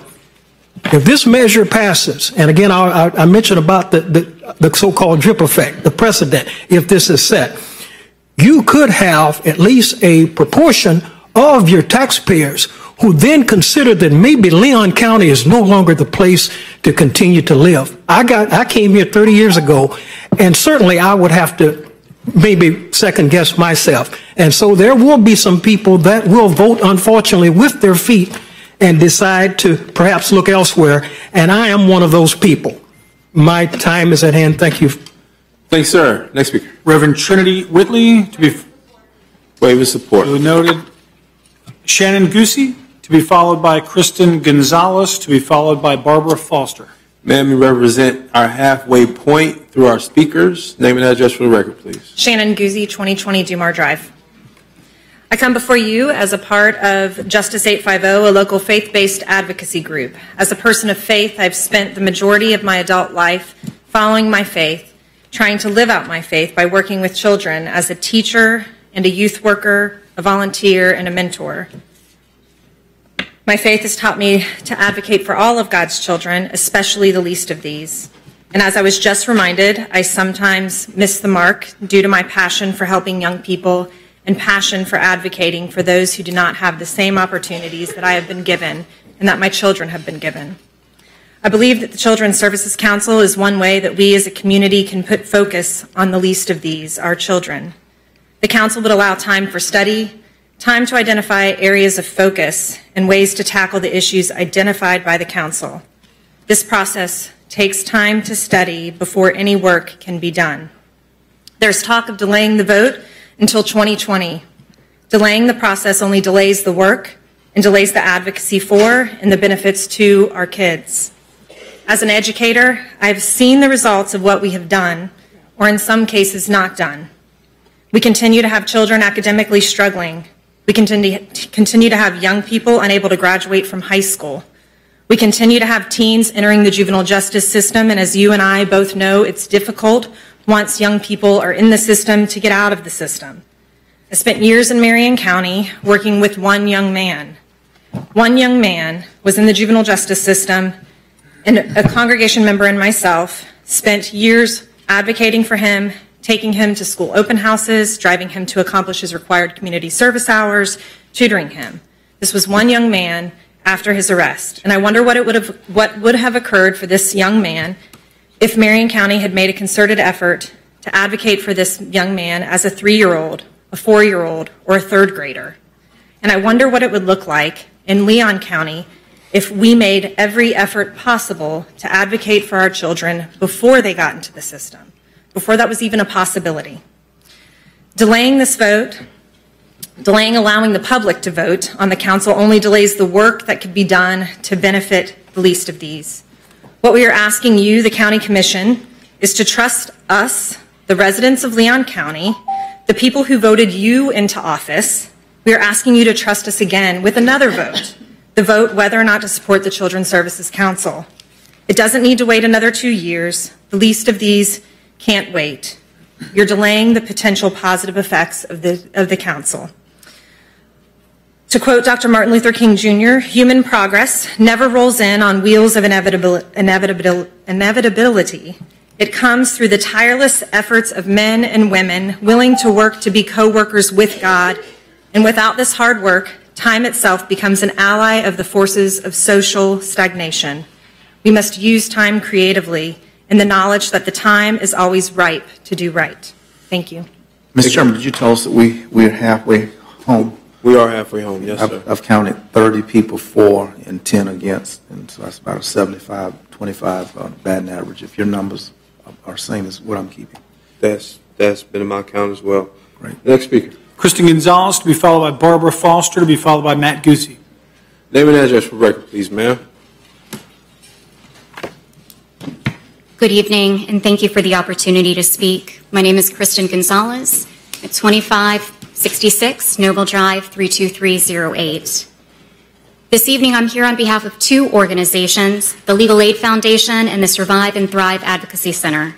I serve on the board of directors for both organizations, and both boards have voted unanimously in favor and in support of the creation of a Children's Services Council in our area.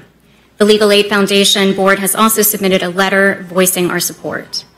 The Legal Aid Foundation directly serves hundreds of clients each year through our pro bono program and Promise Zone program. Our office is here on the first floor of the courthouse, where we also assist thousands of callers and visitors each year. The majority of our cases, typically between 60 and 70%, are family law cases and routinely involve children. In addition to my board service, I'm a family law attorney. I also volunteer for the Legal Aid Foundation's Mobile Law for All program and regularly take pro bono family law cases. I've also served as a guardian ad litem in family law matters with significant issues affecting children. Most of the families I see through representation are in a state of crisis. As a pro bono attorney and in my private practice, I'm often looking for resources or programs to assist with these issues, such as children's and family mental health services, and programs to help keep children in school and out of the juvenile justice system. I have personally found that there is a large gap in affordable services for families, and it is often a struggle to find the services that are truly needed for families. While we are fortunate to have great judges and an efficient court system in Leon County, the courts are not always equipped to provide families with the affordable services that they need. The creation of a Children's Services Council would help fill a gap in necessary services for these families and children. And not only that, but that the funding of preventative programs and measures may help to prevent a family crisis before it begins. I'm also here on behalf of the Survive and Thrive Advocacy Center, which is known as STAC. We are a local nonprofit that coordinates services for victims of human trafficking and promotes public awareness of human trafficking. The Department of Children and Families has recently reported 19 cases of child sex trafficking in Leon County from January through May of this year, and these numbers are likely understated. The creation of a CSC could provide crucial resources and educational and mental health programs to assist the child victims of human trafficking, and importantly, it could also provide a framework and programs that may help prevent vulnerable children from becoming victims. Both the Legal Aid Foundation and STAC believe that this tremendous resource for children in our county would make a huge difference for families and the families that we serve in terms of a coordinated, collaborative service, and that it would be a catalyst for systematic change as it has been in other communities around the state. We fully support moving forward with placing the creation of a CSC on the ballot and allowing our voters to determine if we want to bring this resource to our community. Thank you. Thank you, ma'am. Next speaker. Barbara Foster to be followed by Matt Goosey to be followed by Darby Kennington Scott. Name and address for the record, please, ma'am. Hi, my name is Barbara Foster, and I live at 2531 Goose Pond Court, 32308. I'm a mom, a grandmom, a small business owner, and a taxpayer. And I have a PhD in research and evaluation, and I work in public policy and strategic planning in government agencies. I've served as the executive director of the policy group for Florida's Families and Children, where I was able to work with the leadership and research components of the other Children's Services Council. Amazing work that they do. I also served as Florida's Deputy Chief Child Advocate in Governor Charlie Chist's office and as the Chief of Planning and Partnerships in the Florida Department of Economic Opportunity. So I want to bring all that together in my thinking, as well as the fact that I've served as a guardian ad litem here in Circuit 2 in Tallahassee. And I have read those background reports, and I really appreciate the work that was done in May. Establishing a Children's Services Council in Leon County, it provides an excellent potential to create, build on, and bring in economic drivers for our future growth. My remarks are organized based upon the Florida Chamber Foundation's 6 pillars of Florida's future economy, so some of you may recognize some of these terms. Business and industry looking to locate, expand, and they assess potential communities on the basis of our current talent supply and education system. To not only be competitive, but to win the competition, Leon County must lead the state and nation in student performance in market-relevant workforce skills. A critical component is to align child care and workforce services, and this is no easy task. And yet, the CSCs, as designed, will have partner supports and research to help with such a component. A local CSC would work to facilitate coordinated growth decisions across many partnerships to support a competitive economy and high quality of life. And we talked about a lot of the programs, but where is that central organizing piece which brings it together? Through the CSE, children's services infrastructure would be built on the sound guidance set in state law. There's no choice. There must be transparency. There must be accountability and intentionality to support and commit to research-based programs. Contrary to claims by some, this isn't going to be a large group of friends who are getting together with a blank check to spend it on who knows what and who knows where to serve who knows what. No, this governing board is by law required to have gubernatorial appointees, at least 5, current county and regional leadership elected and appointed, and judicial representation.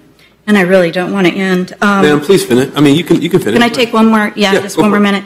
The CSE must provide annual effectiveness and performance reports to you, to the Commission. They must provide quarterly fiscal and financial reports. How are they using the money? Where is it going? And what are they going to do next? I mean, it's there. Having a CSC will provide intentionality to our civic and governance systems. It creates strong partnerships to meet our local economic development goals. And as you can see from the data and reports that have been provided to you, there are gaps in our services and in their provision, and that's complicated by federal and state silos. We need some help on where is this organizing piece. The CSC governance system will enable the county to conduct the necessary research and to coordinate how local funds can fill those gaps based on local needs, as well as enhance the tapestry of all of these systems serving our children. And again, I've seen those gaps in my professional and guardian ad litem roles here in Leon County. They're not pretty. CSCs are charged with bringing together the right people, organizations, and funding under an umbrella for leadership, coordination, and oversight of efforts focused on children. And it's that umbrella we're asking to look at further. It enables Leon County to weed out duplications of efforts and services and have that conversation, and to maximize the county's fiscal stewardship. It's not going to be a duplication of services. It's not competing with other nonprofits. Instead, it's going to be the glue that brings together all the service providers and stakeholders. CSCs collect information and statistical data. They monitor program provider performance. They conduct local strategic planning. It would be premature to ask proponents. Ma'am, I need you to wrap up now. Okay, well, one sec. We got 40 more speakers. Okay, one second. Yeah. Okay. I thought you had one or two more sentences. You got the paragraphs. One more point, no more points. Okay, but We have 40 more speakers. I am asking, I own 4, I'm going to say this one thing. I own 4 properties, 3 of which are non-homestead exemption properties, and I'm willing to put my ×4 support behind the CSC, and no, I'm not going to raise my rent on those properties. I respectfully request that we approve the steps for the fall referendum. Thank you. All right, look. All right, so as you see, I'm not real strict about it, but just a couple more sentences after that red button, because my commission's getting a little antsy. Next speaker. Matt Goosey to be followed by Darby Carrington Scott to be followed by Heather Light. Thank you, sir. Darby Carrington Scott to be followed by Heather Light to be followed by Celeste Ciro. Name and address for record, please, ma'am. Good evening, Commissioners. Darby Kerrigan Scott, 2001 Trescott Drive. I'm the Executive Director of the Legal Aid Foundation. You just heard from one of our board members. I'm also a appointed commissioner on the Tallahassee-Leon County Commission on the Status of Women and Girls. As you now know, both these organizations have officially voted to support putting this effort on the ballot to let the voters decide. One thing I want to say is that we are doing a lot of great work in the Promise Zone, which I'm sure you all know what that is, in our community, the high poverty areas of our community. And we are really seeing every day the systemic problems that exist for children and families in those areas. And we really believe that there are systemic solutions are the only way we're actually going to affect change. There are so many incredible nonprofits in our community that are doing amazing work on extremely lean budgets, stretching pennies as far as they can possibly go. But we do not have the capacity to have an organized, systemic approach that is measuring long-term outcomes. And that is the only way we are actually going to affect change in these communities. So for that reason, I would urge that you put this on the ballot. Thank you. Thank you, ma'am. Heather Light to be followed by Celeste Ciro. She's waving in support. Heather. Okay. Celeste Ciro to be followed by Barbara Devan to be followed by Bill Schick. Name and address for record, please, ma'am. Hi, thank you for having me. My name is Celeste Ciro. I've never been to one of these before, but this means a lot to me. I currently work with children every day. I'm off for the summer, but I still work on Thursday nights. I babysit for a single mother's support group on Thursday nights. I've worked with multiple kids in diverse socioeconomic backgrounds, behavior problems. They come from poverty.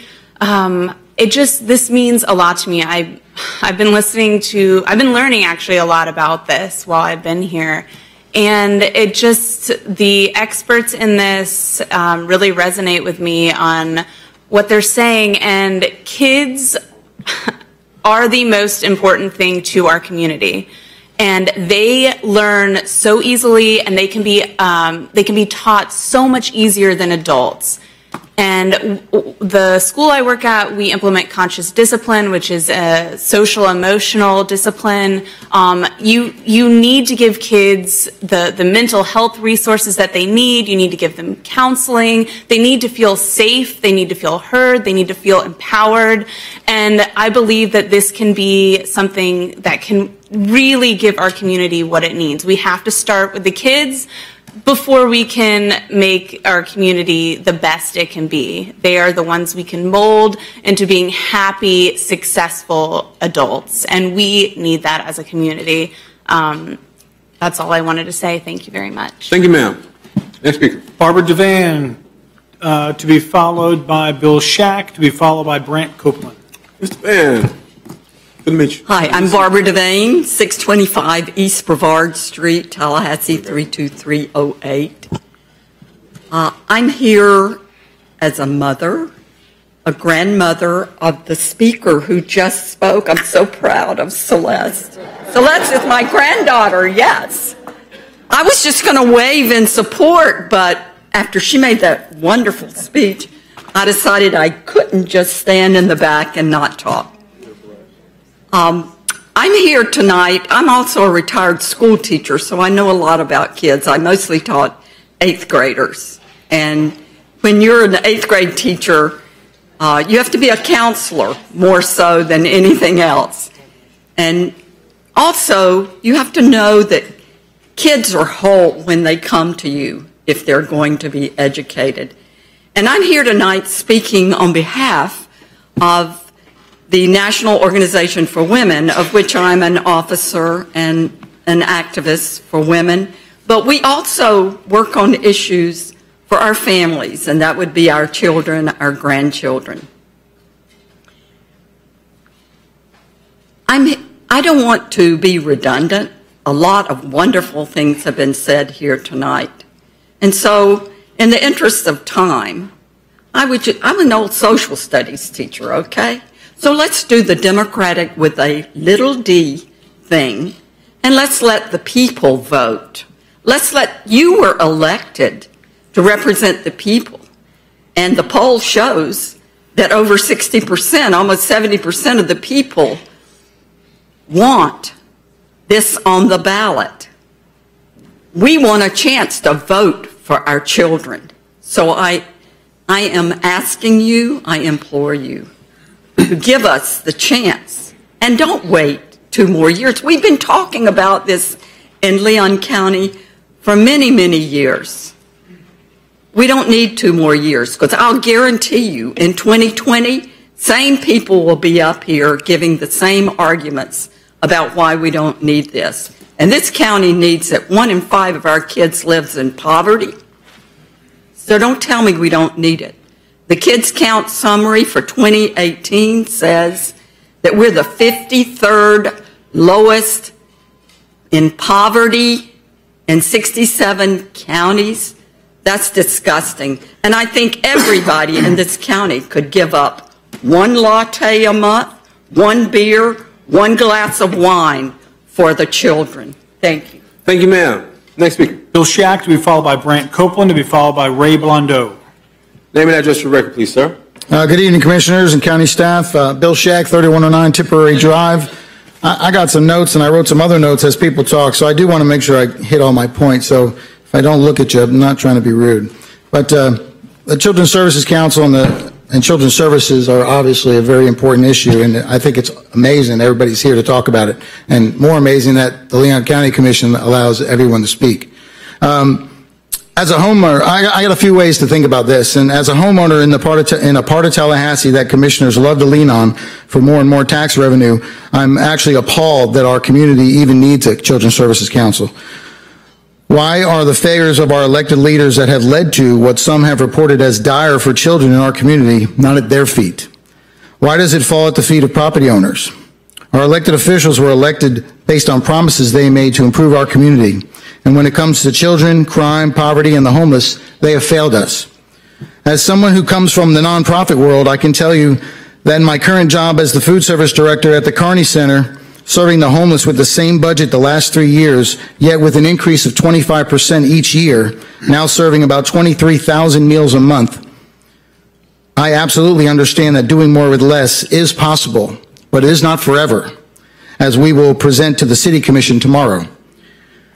As executive director of an organization that helped 150 intellectually disabled clients every month, we used a process that not 150 intellectually disabled clients every month. Not one person here so far, in 50 speakers, talked about the CHSP process that we already have in place now. We use that process to receive grant money to run our nonprofit. Many organizations in our community already use this process to fund their great work. Why is simply funding that process not an option? Why is not providing a 3% across the board raise for city employees not every year that could create $4 million not an option?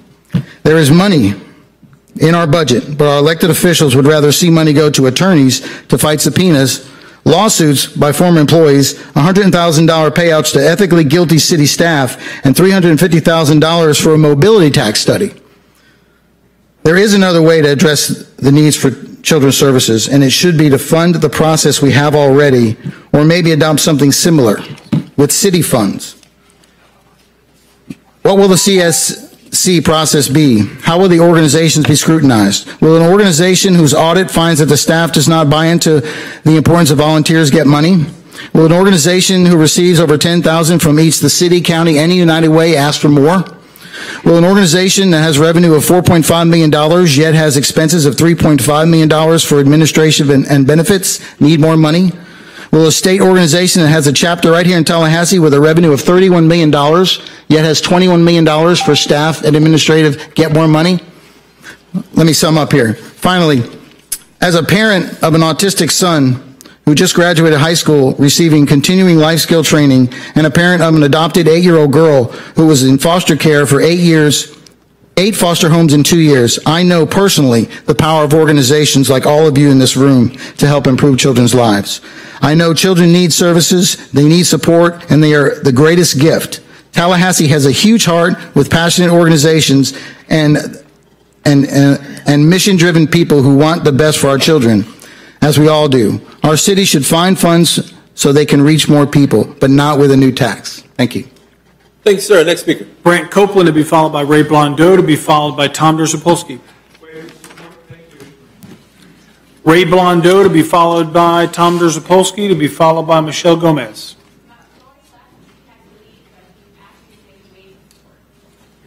Duly noted. Tom Derzapolsky to be followed by Michelle Gomez. Name and address for the record, sir. Tom Derzapolsky at 3715 Swallowtail Trace, Tallahassee, Florida. Appreciate the commissioners allowing us all to come out here and speak today. And I'm kind of in an odd position because as generally a fiscally conservative person, it's odd for me to stand here and want to support a new tax, but I do.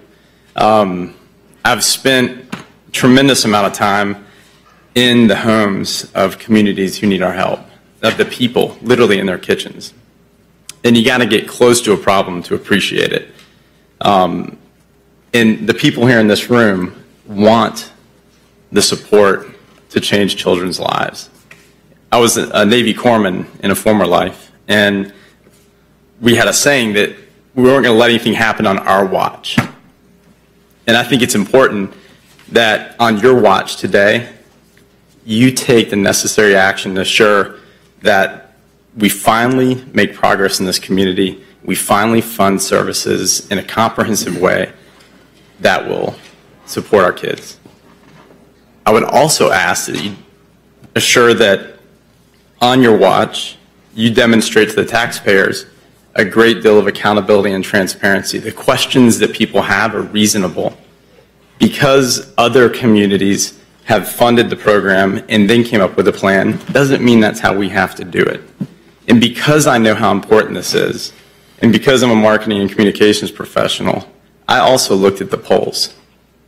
This is not a foregone conclusion. And like Dr. King said, this will not roll in on the wheels of inevitability. It's not inevitable that this will pass. And I see the pain from people who participated in this 20 and 30 years ago, and they know the failures. And so let's ensure that it succeeds. Let's answer the questions that people are asking. Let's show them that. It'll end on your watch. You can be the commission that puts this to bed. We failed for many, many, many decades. Generational poverty is real, and I assure you it will continue if we don't do something tonight to ensure that voters have a chance. But I'm scared to death. I don't operate in fear very often, but I'm scared to death the way this thing is rolled out.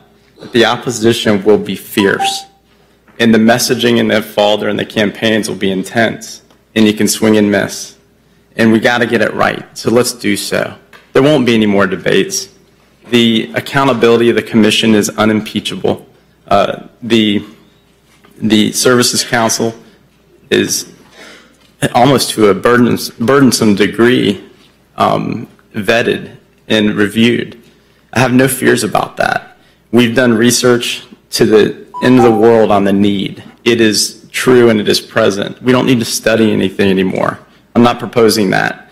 I'm proposing today that you vote to put this on the ballot in 2020 to ensure its success, and that you also support, that means fund and develop, a governing body between now and then, a commission, a task force, if you will, that will do that work.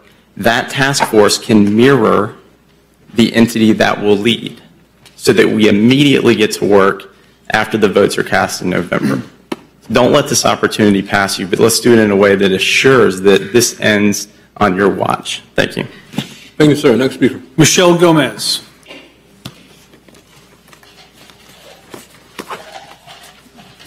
Hi, thank you for the opportunity to speak and the opportunity you're giving everyone here. This is an amazing thing to be part of.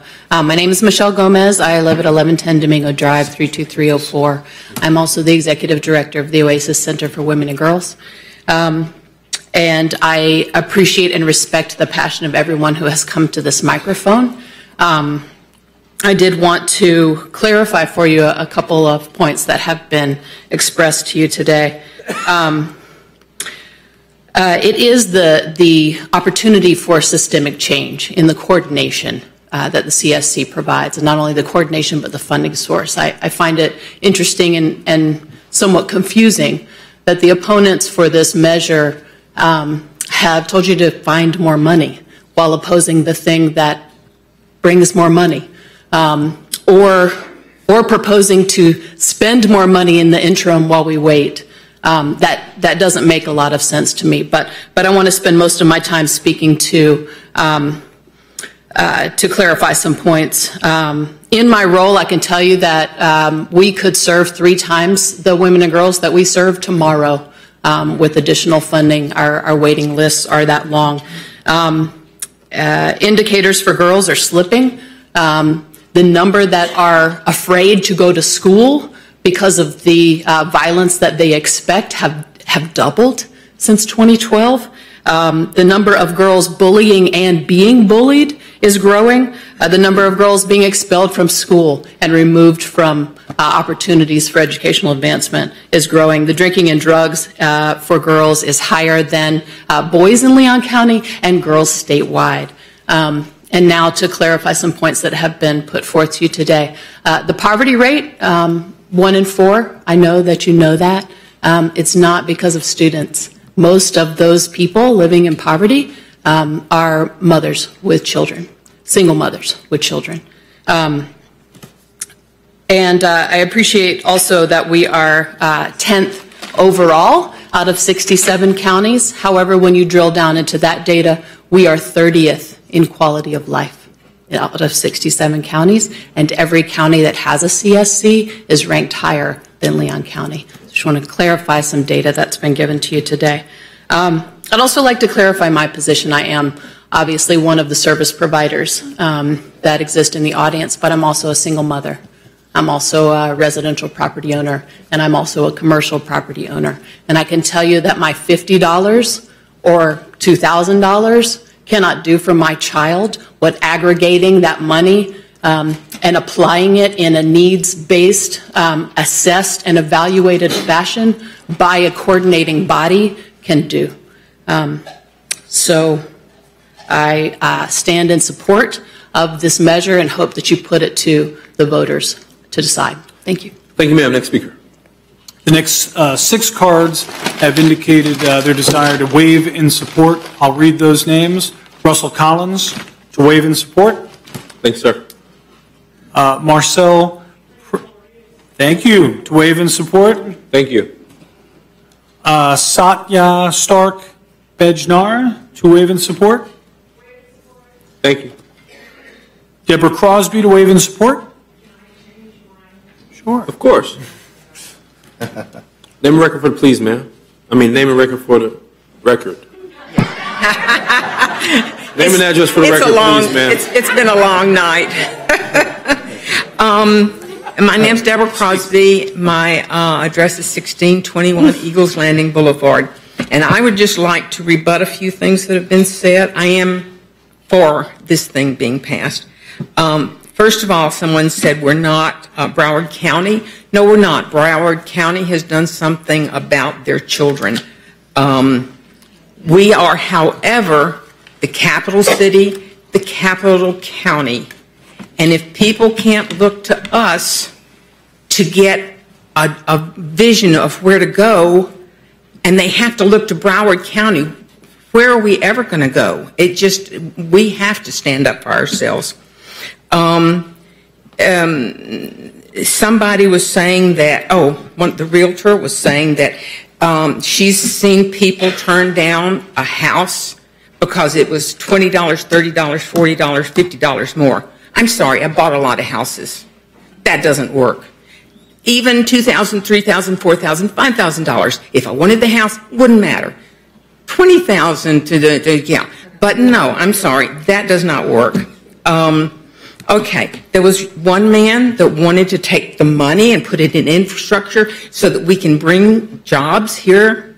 But those jobs that we're going to bring in are going to be for people that are educated, that have a reading level of at least high school. And some of these kids, by the time they get to the 3rd grade, they're so far back, they are never going to catch up. I'm sorry, I was a teacher. I know how this works. The other thing is Carol Weissert. She came to speak to the Democrat Club of North Florida last night. The things that she was telling us all kinds of data. And one of the things that she said is that the stuff that they have about the poverty level does not include the students. It's still 20%, in the 20% range without the students. What I'm asking you to do is to let us decide. I mean, if more people vote against it, that's the way the Democrat process works. But if there are enough of us that really want this thing done, we will outvote those people. And if you want to be really fair about it, if you really want to be fair, then say in 10 years we'll revisit this, or 5 years we'll revisit, and if this isn't working, we get rid of the tax. But it has to be done. It has to be done now. We can't wait for these children who potentially could be our doctors, could be our professors, could be our whatever. Even though they start in poverty, they can be upheld and they can be taught that people love them and that there's a place in this world for them. So please vote for this today. Thank you, ma'am. Next speaker. Penny Geiger to waive in support. I apologize in advance if I get this wrong. Stacy Jago to waive in support. Sorry about that. Shirley Zahn to be followed by Virginia Daly to be followed by, I'll get to that one in just a minute. Shirley Zahn to be followed by Virginia Daly. Thank you, ma'am. Virginia Daly. Thank you, ma'am. William Tucker. William Tucker? I'm sorry. Gotcha. Thank you.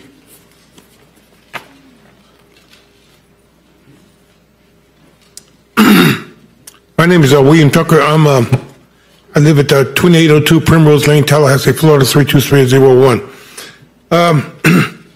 I'm a retired professor, so I've been involved with youth for a long time. And I'm incredulous that I had to come here to support what should be a no-brainer. It's hard to believe because I should have been at NAACP Executive Committee meeting tonight, which is going on at the same time, so I couldn't make that, but I decided this was too important to miss. And I hope that you will do this, support this measure. It's hard to believe that this is even a discussion. But anyway, nevertheless, we're doing it. 8 counties out of 67 have these commissions and these councils. And I don't know why we are so late. We should have done it a long time ago. Those who argue against this because of taxes, remind me of that canard that says, don't raise my taxes, make the government pay for it. You can't, it just doesn't work that way. What about the kids who won't have that $50 or that $100 to do it themselves and will have to depend on the state? We either pay for it on the front end or wind up paying for it a lot more on the back end when these kids wind up in prisons and we have to pay for all of that and increase poverty. So really, you need to do the right thing, and I hope that you will do so. I know some of you do, and I know all of you. I know who you are, and I look forward. I know what you do, and I know who you are. Thank you very much. Thank you, sir. We are down to our last 7 speakers, last 21 minutes. Mr. Administrator. Linda Michaelowitz to be followed by Tamika Smith to be followed by Sandra Niedert. Thank you, ma'am. Tamika Smith. Thank you, ma'am. Sandra Niedert. Thank you, ma'am. Talithia Edwards.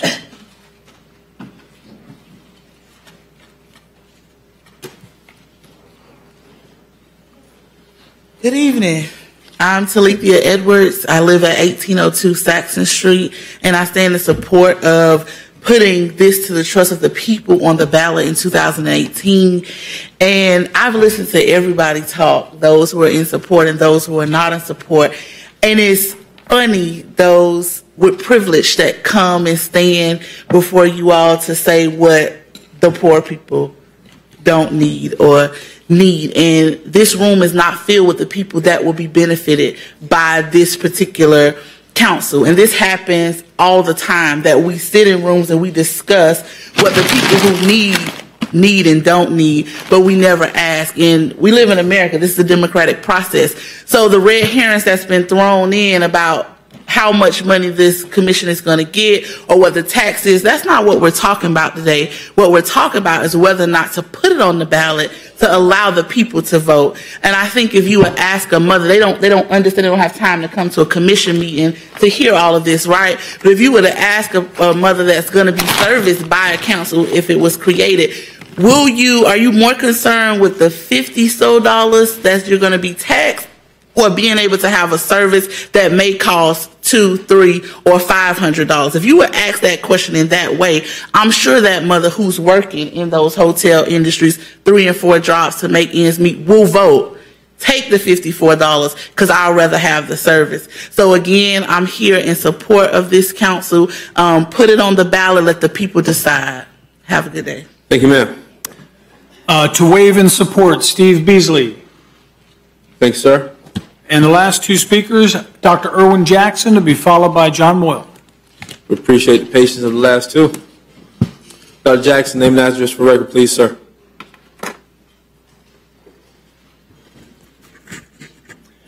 Dr. Irwin Jackson, 1341 Jackson Bluff. I noticed coming in here, I was over at the Ethics Commission speaking and got over here and I noticed all these blue shirts.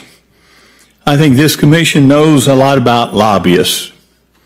When a lobbyist comes up to you and says, hey, I want you to help me out, be careful.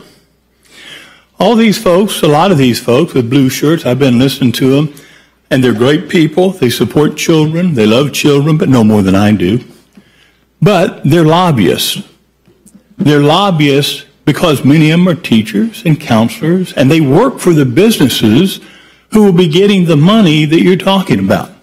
So if there's a lobbyist presenting information to you, I would advise that that's a clear conflict of interest and they shouldn't be listened to.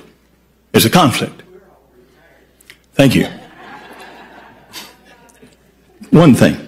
Second, we've been over at the city and the county's involved to some extent. We've been told we need $7 million for a bridge. Not long ago. We need $2.5 million for a bar for the Mayor Gillum's fundraiser and city lobbyist Adam Corey.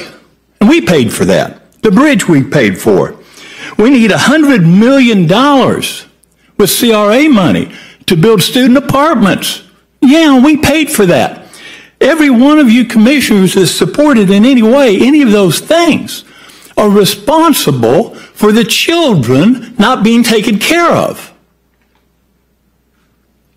What I ask you to do is very simple. We can't answer the question how much money is being spent on children and all these issues right now. Let's take these folks that want to assist in this process. Let's have an organization. They can volunteer their time. They don't need money. They can volunteer their time. Let's find out how much money is being spent in total. Let's have an organization that goes through and reviews every one of the programs that they represent, because I believe there's probably quite a bit of waste in the programs that's currently being offered here. Then if you do those 2 things, right now because we don't know the answers, then we need to ask the question about the administrative. How much of this is going to go for the kids? How much of it's going to go for pay raises for the administrators? We don't know. We're asking you to not give away, most important, don't give away your right to control the checkbook in Tallahassee. Thank you very much. We elected you to handle the checkbook, not pass it on and we play the blame game. Thanks very much. Thanks, sir. Next, final speaker, actually. Final speaker is John Moyle.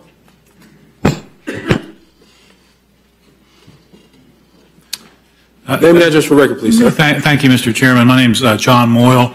I live at 1006 Washington Street here in Tallahassee, and thank you for the chance to share some thoughts and comments with you.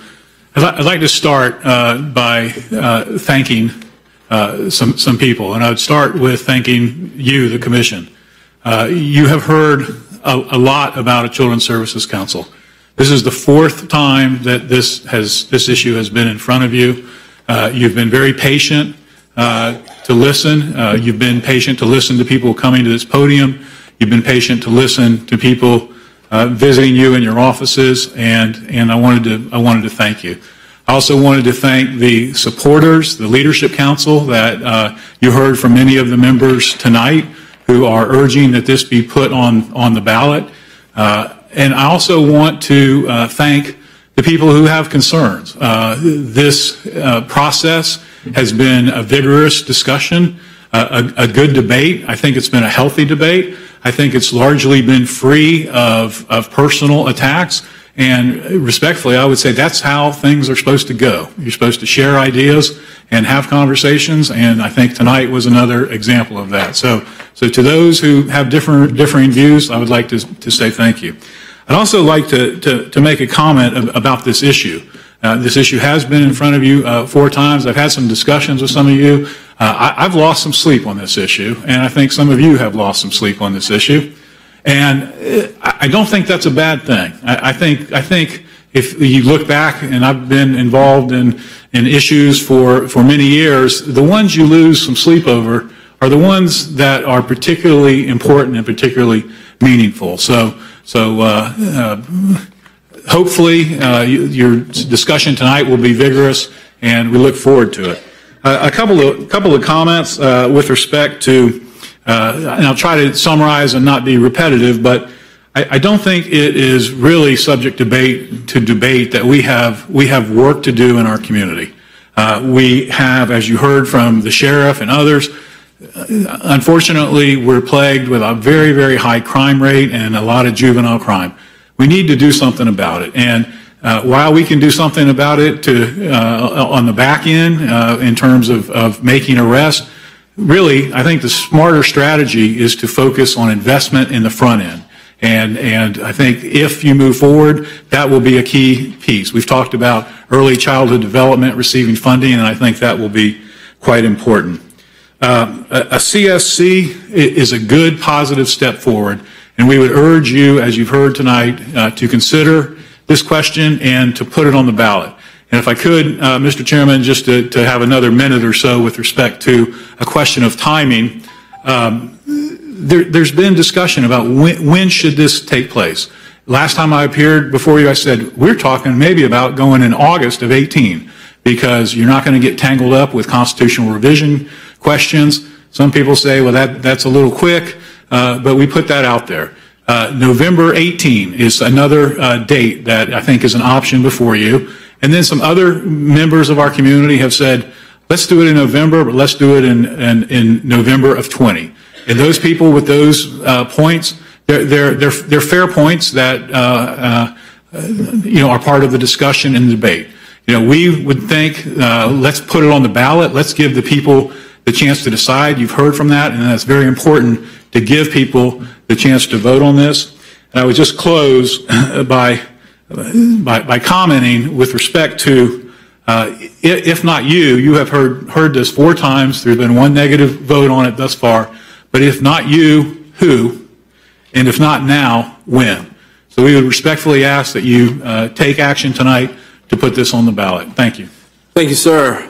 We have completed our speakers. That was 336 minutes worth of speakers, but we were able to get it done in about 2 hours. I thank all the speakers who spoke tonight for being respectful. Those who waved their support, don't think that just because you waved that your wave isn't taken as seriously as those who use 3, 4, or more minutes of their time speaking in front of us tonight. Again, we appreciate each and every one of you. Most of all, I appreciate the respectful dialogue, whether you were for it or against, that we were able to have here tonight. Commissioners, I have Commissioner Lindley, Commissioner Proctor, Commissioner Daly, Commissioner Dozier, and Commissioner Deloge in queue to speak, and our Vice Chair just got in there as well. So all commissioners are in queue to speak. We'll start with Commissioner Lindley and work down the list. Thank you very much. The last time we had a crowd this big in this room, we were facing the National Rifle Association. So this has been a far more positive experience, in my opinion. First, I want to thank Commissioner Daly for bringing this forward. And a special thanks, of course, to John Moyle and your team, the Our Kids First, and all of you who have worked on that.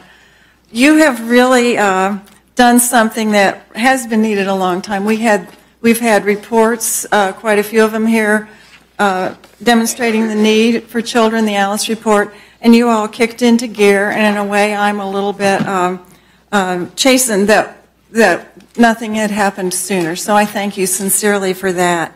The last 4 weeks leading up to this hearing have been remarkable, instructive. I agree with many of you who've said we've never seen this kind of really considerate, thoughtful, in-depth conversation on an issue of this importance in this community. So this has been a wonderful experience. And yes, I have laid awake many times. I probably would have anyway in the middle of the night at my age, but nevertheless, this time I was worried about this. I think tonight, I think the goal of all of us is to not leave this room with winners or losers, but for us to find a way forward to do this, to make it work as best we can to help our children. I have lived here and worked in this community for more than 40 years. I was a journalist who studied up close and in depth really virtually every major issue that's come down through this community over the years. I have listened, I have researched, I have analyzed, I have interviewed, and not unlike my colleague David Lawrence, who started this program in Miami, I have tried very hard to find solutions that will be practical and will not defeat the opponents, but maybe neutralize them to where they feel comfortable supporting this. We have something, one of the things I used to write about was what I call the 20-year incubation period for a lot of good ideas in Tallahassee. And it may not literally be 20 years, but it did take us a number of years to build a public library. It took us a number of years to build the Blairstone Road extension, to jumpstart the Gaines Street revitalization, the blueprint, the remarkable sales tax blueprint program. All of these went through a lengthy series of wonderful interactions in the community, public hearings, and some almost street brawls over some of the things. The Blairstone Road extension, I remember there was fury against that, and now it's a road people drive on just because they think it's cool to buzz around. So I feel like now more than ever we need to be able to build a consensus on this concept that I really truly don't think is ready for prime time at this point. We've heard here tonight a good many serious concerns from people who want to know more, in many cases, who simply want to know more. And there's a lot more to know. I think any of us who work in organizations or who work in government or who are entrepreneurs know how incredibly hard it is to start something. It's very, very difficult. It takes a lot of thought, it takes investment, it takes teamwork. It's very difficult to get anything going. I don't want us to make it harder by putting this on the ballot this fall prematurely and run what I think is a substantial risk of it not succeeding. I think that would set us back enormously. I don't think it would take another 28 years, but I think it would be hard to recover from a defeat, which could come up for many reasons. The Constitutional Revision Commission has layered our ballots with choices. We have many, many candidates and so forth. You all know that. Another thing that concerns me is that we have isolated 3 areas that we think are important, which is juvenile crime, which the sheriff spoke to eloquently, early childhood intervention, which many of you have spoken to with great heart. Thank you. And finally, mental illness. But all of these are really big buckets of concern. And I would like to see these narrowed down. Some other people threw in other things. Sex ed, I think, came up from you. I mean, there are a lot of other issues that are going to come up as we drill down more closely on that. So I think there's just a lot to consider, and one of them is the small businesses, the hit. Our property tax is not particularly fair in this community. 40% of the property is off the tax roll, and we know that the small businesses do pay more than the homeowners, honestly, because we do have homestead exemptions, 1, 2, and probably 3. That's a concern for our county, for our budget, that additional one. But that, to me, is not, that's not going to be the reason this fails or succeeds this fall. I think truly it is a lack of an intense understanding of what it would be. So the motion I would like to make is a commitment to put this on the 2020 ballot and to work with this leadership council that we already have very much interested in going forward. And I say this in part because I don't think the time frame to the end of the run would change much. If we put it on the ballot in November, and if it won, the process still doesn't have us sending nominees to the governor until December 11th. So that's the end of this year. At that point, we would create this council, which would spend another year, the whole of 2019, to get together something. So before anything would really start, in my understanding, coming forward into the community to the causes that this council decided, we would still be almost in the same place we are if we wait till 2020 and have a really thoroughgoing package of information and time to move forward on that. So to me, I think the starting line is today. The starting line is tomorrow morning.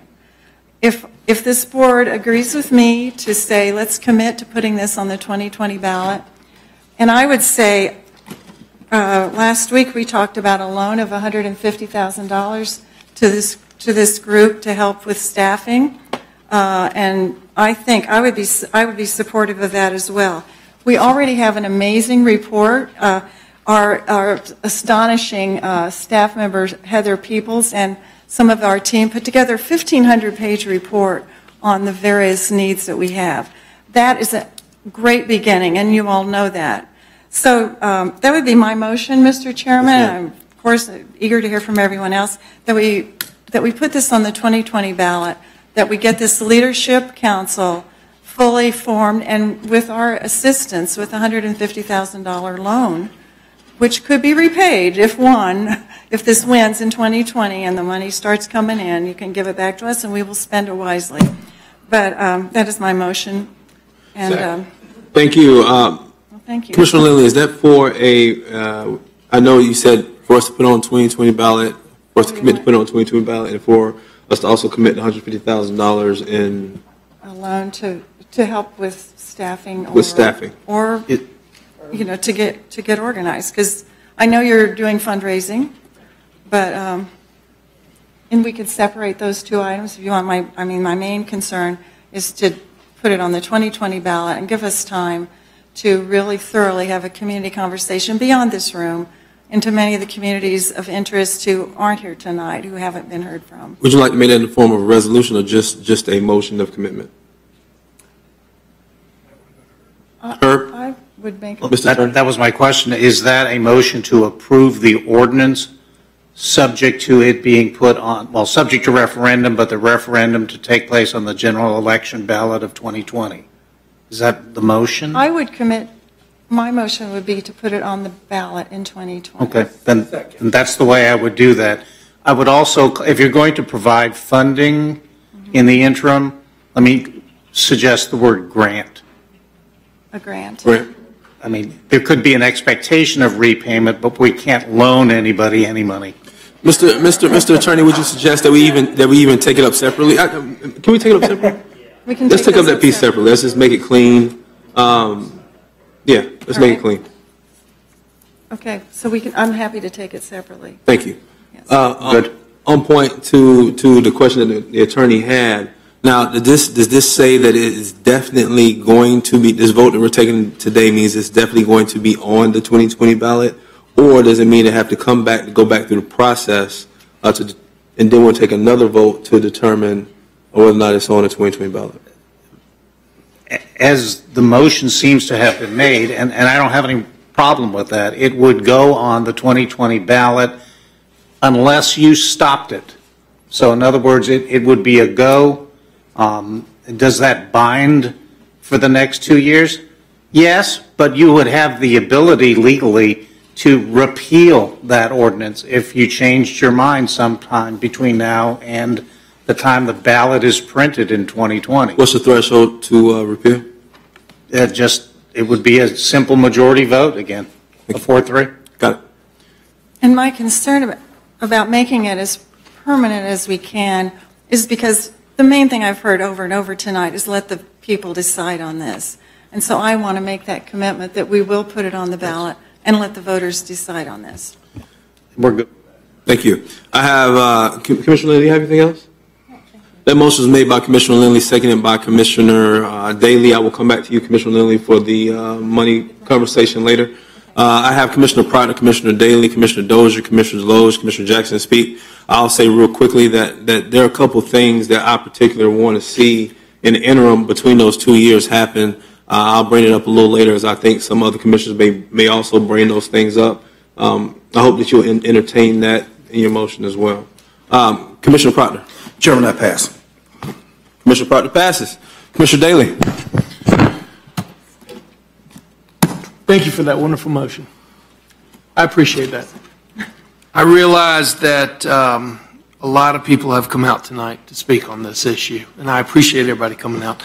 This is the second largest debate that we've had in the past 6 months where civility has reigned, and I am very proud of that, to be a member of this county commission. And I am very proud to serve with each and every one of you that has given this opportunity to have a public hearing on this issue. Thank you. And Mr. Moyle, I appreciate your dedication to this issue as well. We're at a crossroads. We really are. And one thing that I heard tonight, whether you're on one side or the other, everybody identifies that we have needs. And on a personal note, when we have entire zip codes where a majority of the families are at or below the poverty level in Leon County, that's unacceptable. When we have tens of thousands of kids that will go hungry this summer because they're not in school receiving a free and reduced lunch, that is unacceptable. When I have the High Sheriff testifying at a public meeting, and to use his words, begging us for action because of the violent crime rate that we're dealing with teens, that is unacceptable. It's also amazing. It's amazing to see people from all different walks of life come together on this particular issue. We have the city of Tallahassee, which, by the way, was not mentioned tonight, that has passed a resolution in support as well. We have the judiciary. We have the sheriff. We have the public defender and the state attorney. When does that happen that they agree? We've got faith-based organizations, people of the cloth.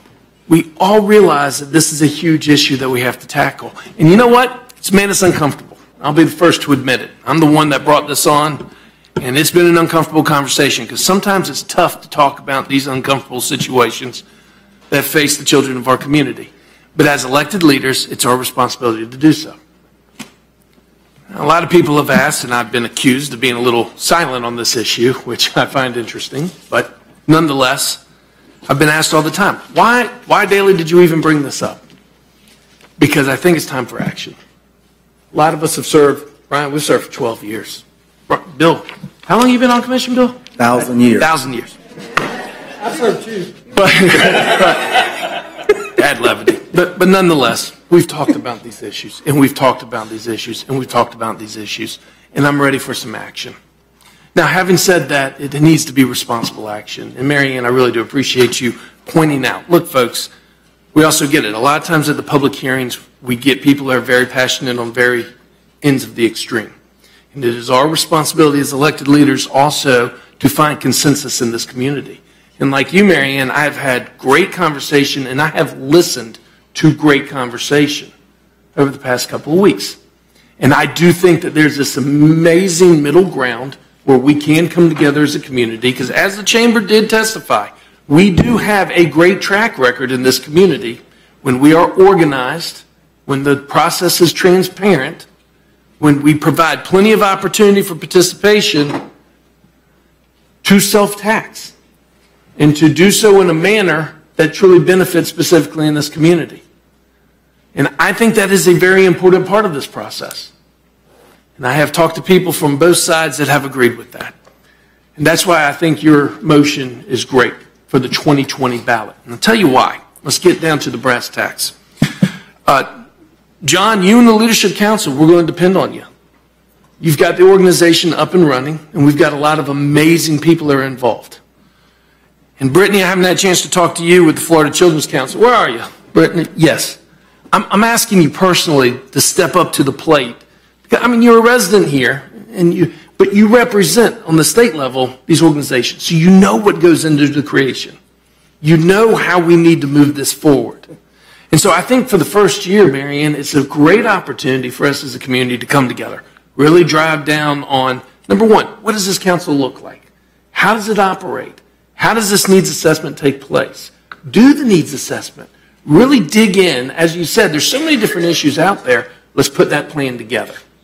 I even think it's appropriate, not necessarily part of the motion, but I would suggest, because I won't be here next year one way or the other. Hopefully I'll be at the other one. But nonetheless, hopefully a year from now there's the opportunity to do a complete assessment. Okay, 1 year has gone by. Where are we? We're going to be on the ballot a year and a half from now. Do you see what I'm saying? In 2019, a year from now, to do a complete analysis. Where are we? What's the definition? What's the plan? Because the next step then from 2019 until the ballot is public information, town hall meetings. I'm looking at Barbie with Village Square. I'm looking at the chamber with the annual conference. I'm looking at all the organizations out there that pool groups of people together on a regular basis, and we're going to have to shop it around. People need to know what's going to be on the ballot as well. So, Marianne, your motion provides the year of uncertainty that we can put the meat on the bones and actually define the plan. It provides the opportunity a year from now for us as a community to come together and say, where are we? Are we on track? It provides a year and a half for us to regroup as a community, help answer all these wonderful questions of concerns that are out there. But your motion tonight gives that commitment to put it on the ballot in 2020. And I'm behind you. Thank you, Commissioner Daly. I had a couple of, there we go. Commissioner Deloge, Vice Chair Jackson, Commissioner Proctor. I must have hit the button. It's my fault. I'm sorry. Commissioner Dozier. Can't escape that, Mr. Chair. Yeah, it's my fault. Thank you. Great discussion. Thank you all for being here. Very much. To, I guess, pick up on the comments that have already been made, to piggyback on them, I am exceptionally proud to live in a community that's willing to invest in ourselves. And I can't fault anyone for asking about a plan and more facts. While there have been people who've been working on this, Kelly, 30 years, Steve, others, it's brand new for some folks in the last few months. And we have a unique process through Blueprint, through Leon County Schools, others, to plan before we go to referendum. And it almost got in our way on this one. I mean, a little bit. We've done so well. We've done something that other communities don't do, haven't done, and model their referendums after us now. We've gotten ahead of this, and it's a way to build trust and support and a coalition moving forward. So I am proud to live in a community that's willing to take these issues seriously. I'm also very thankful that we as a commission, this is going back to March 27th. At that point, we were considering when to place the public hearing. Commissioner Lindley, you referenced the gun show loophole public hearing. We were here much later than we will be tonight, I anticipate. We had both hearings scheduled for the same night. That would have been exceptionally long, although I'm sure a lot of you would have and did speak on both issues. But for me, I really felt like we needed more time to have this conversation. It was brand new for a lot of folks, again, while others have been working on it for so long. So I'm thrilled that we moved it, and we asked for our agenda item to come back with a lot of data that we already know. And we moved the public hearing to today. Some may feel like this gave an opportunity for opponents and questions and other things to come up where really we were hearing from supporters mostly at that point. I would argue that the process worked, that this is exactly what we were supposed to do. I would also argue that if we're supposed to take a vote on this, it's because we're supposed to look at the community holistically. And not, if it was just going to the voters, well, that's a citizen's petition. So if we're asked to do this, we got to think about the big picture. And hearing all of you on the 22nd, a lot of you had a lot of concerns. So many of us thought we might be here at 2020. And I share the concerns about the ballot this year. So I do support an affirmative vote to put it on the 2020 ballot. I do, however, have a slightly different take on how we study this issue, and I was a little confused, Commissioner Lindley. I know you separated it, so I'd like to offer this as an amendment or wrap it in a sub or a second motion. It sounded like a grant to the leadership group, and I should have said this before. John, everyone, I mean, you've done exceptional work. I hope your clients forgive us for taking so much of your time in recent months. We have never been this far in the conversation, so everyone who has worked on this for so many months and so many years, this is an amazing place to be. So what I heard in your motion was providing funding for the leadership pack for Our Children, Our Kids First to look at this issue. I am not sure, and this might be a question for the county attorney, I actually think there should be a parallel process. As we've always talking about, the county can educate folks, but a PAC, a coalition, we saw this with 1 penny for sales tax, that's the advocacy group when we're going to a referendum. I think these two things are separate. I think to build consensus, as we've done in the past, to answer the legitimate questions that are out there about the structure, the funding. Children's Service Council is different than infrastructure. And to truly, finally get to a point where we're not just investing in infrastructure, that helps us too, but we're investing in our kids, which is a long-term benefit for the entire community. This Task Force Advisory Committee should be staffed by the county. I think that does a couple of things. One, we could place some of the appointed members that would be on a future CSC on this task force. You've got a school board member, Judge Shustrom, others, and that gives a continuum because they're going to have to study in the future should it pass. It also allows us to have public documentation, to have public hearings, and to provide the necessary research that will really give our whole community a chance to vet this as we've done in the past.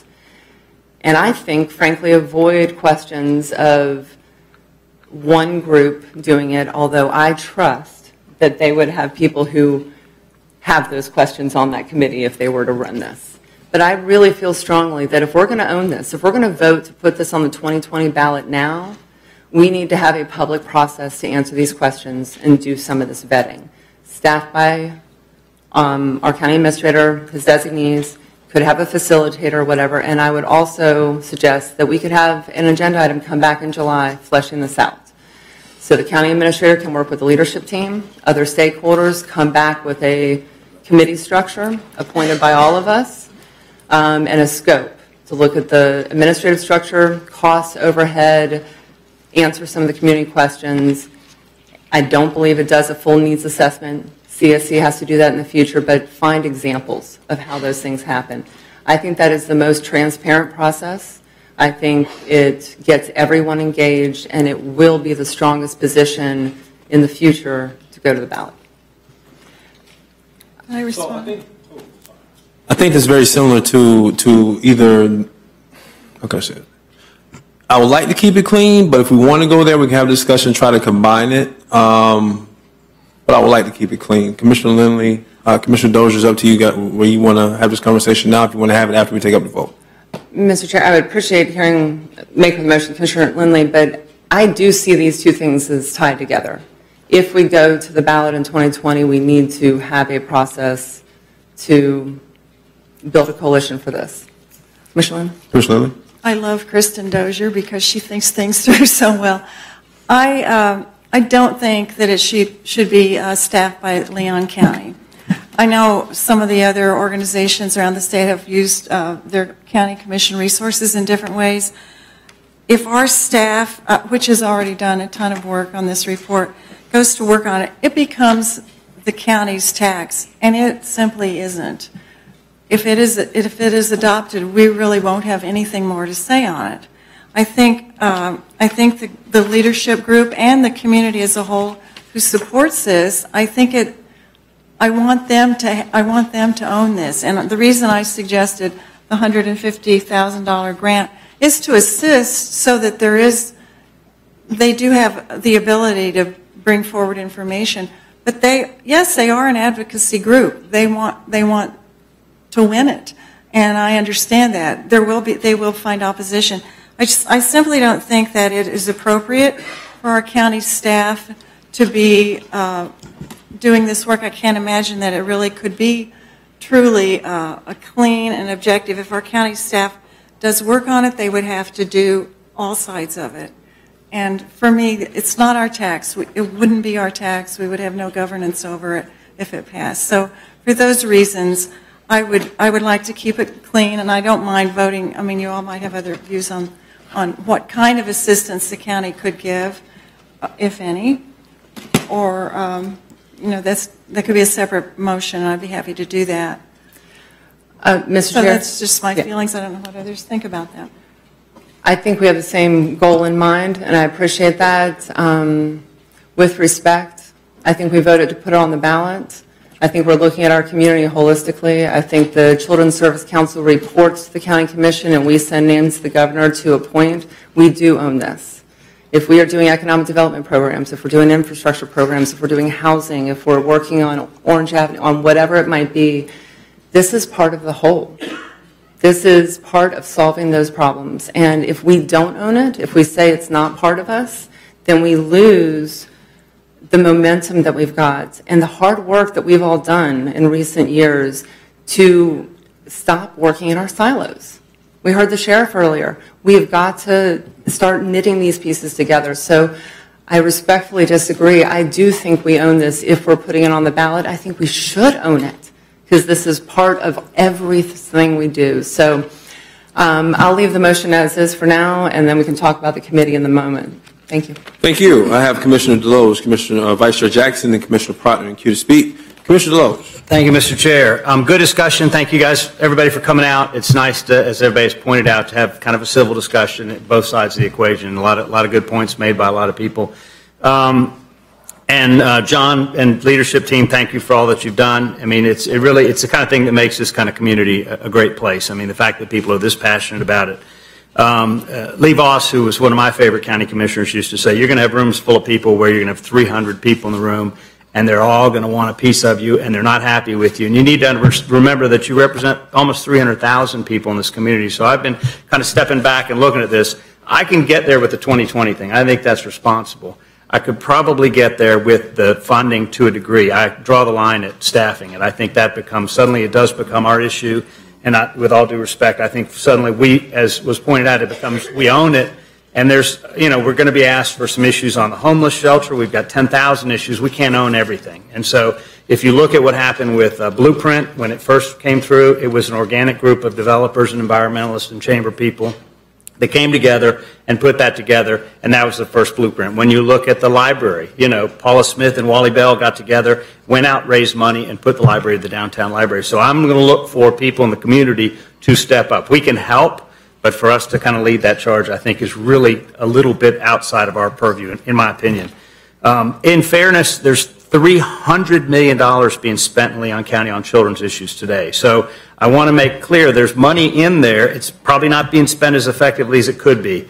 There's certainly more questions than answers. I think there's pointed out the Chamber's position, which I tend to agree with, which is let's take the methodical, slow, thoughtful, measured approach so that we know what we're getting into.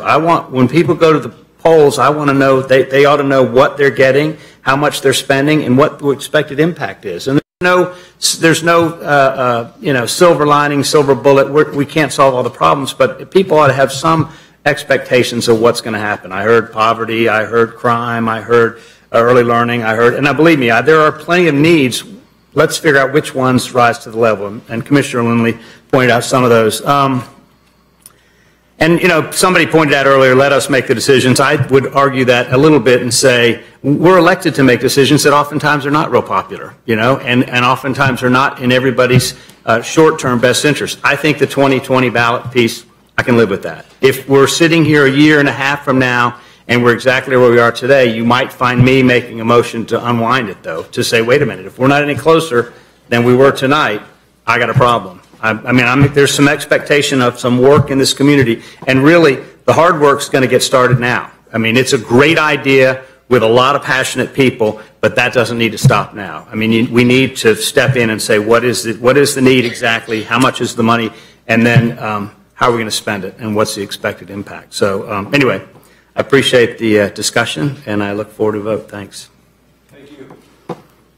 Thank you, Mr. Vice Chair. Thank you, Mr. Chair. I too want to thank the constitutional officers that came out tonight and took their time to be with us, and John Moyle and your team. I'll admit to great anxiety and great angst over this, and I think someone mentioned sleepless nights, John, and you both. In another professional role, it's easy for me as a principal to just rubber stamp this and send it on down the line and say, yeah, this is exactly what we need. But I think it's been said over and over again that there is no magic bullet or silver bullet or magic pill to cure all of the ills. And in particular, the school and the community that I do serve are these same kids that would benefit from these sorts of services. I think it was mentioned in today's article in the newspaper that 50% of our third graders aren't reading at grade level. So when you do leave tonight, I'll have a yellow legal pad for all of you to sign up as mentors as we exit the chambers.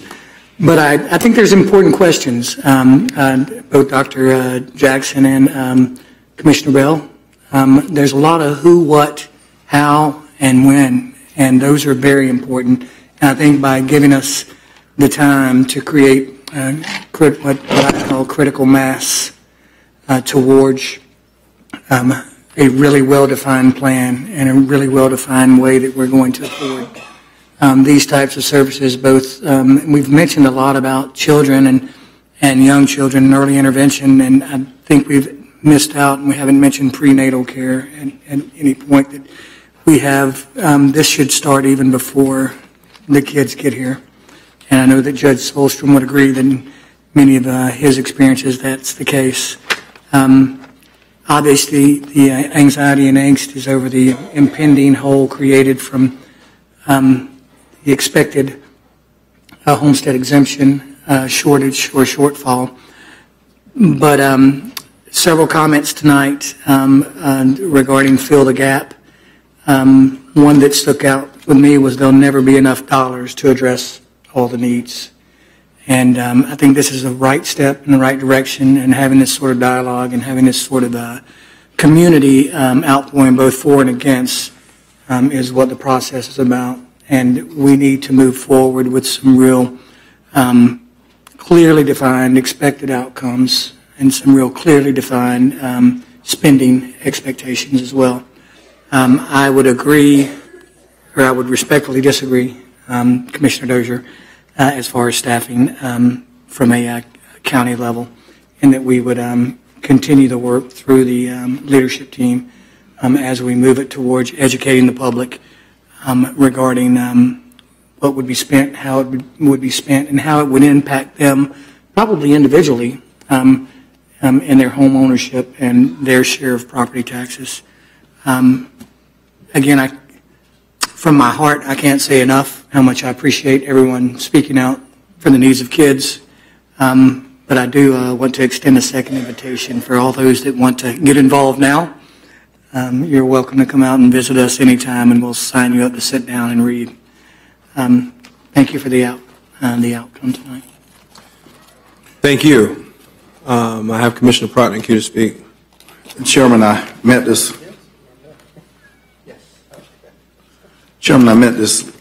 woman in March, and I fell in love, and I told everybody how much I loved her, and I mean everybody. I stood up in public on TV. I didn't tell you, I told everybody. And I announced that it was going to be a wedding. I did in November, I think November the 6th. Meet you at the altar, girl. And I heard some from my friends, some of them from the chamber, said, you don't want to marry that girl. And they told me all the reasons that, don't do that. And they told me, marry the girl, but, let it wait for a couple of years and just cool off. You're too emotional. And I had some groomsmen.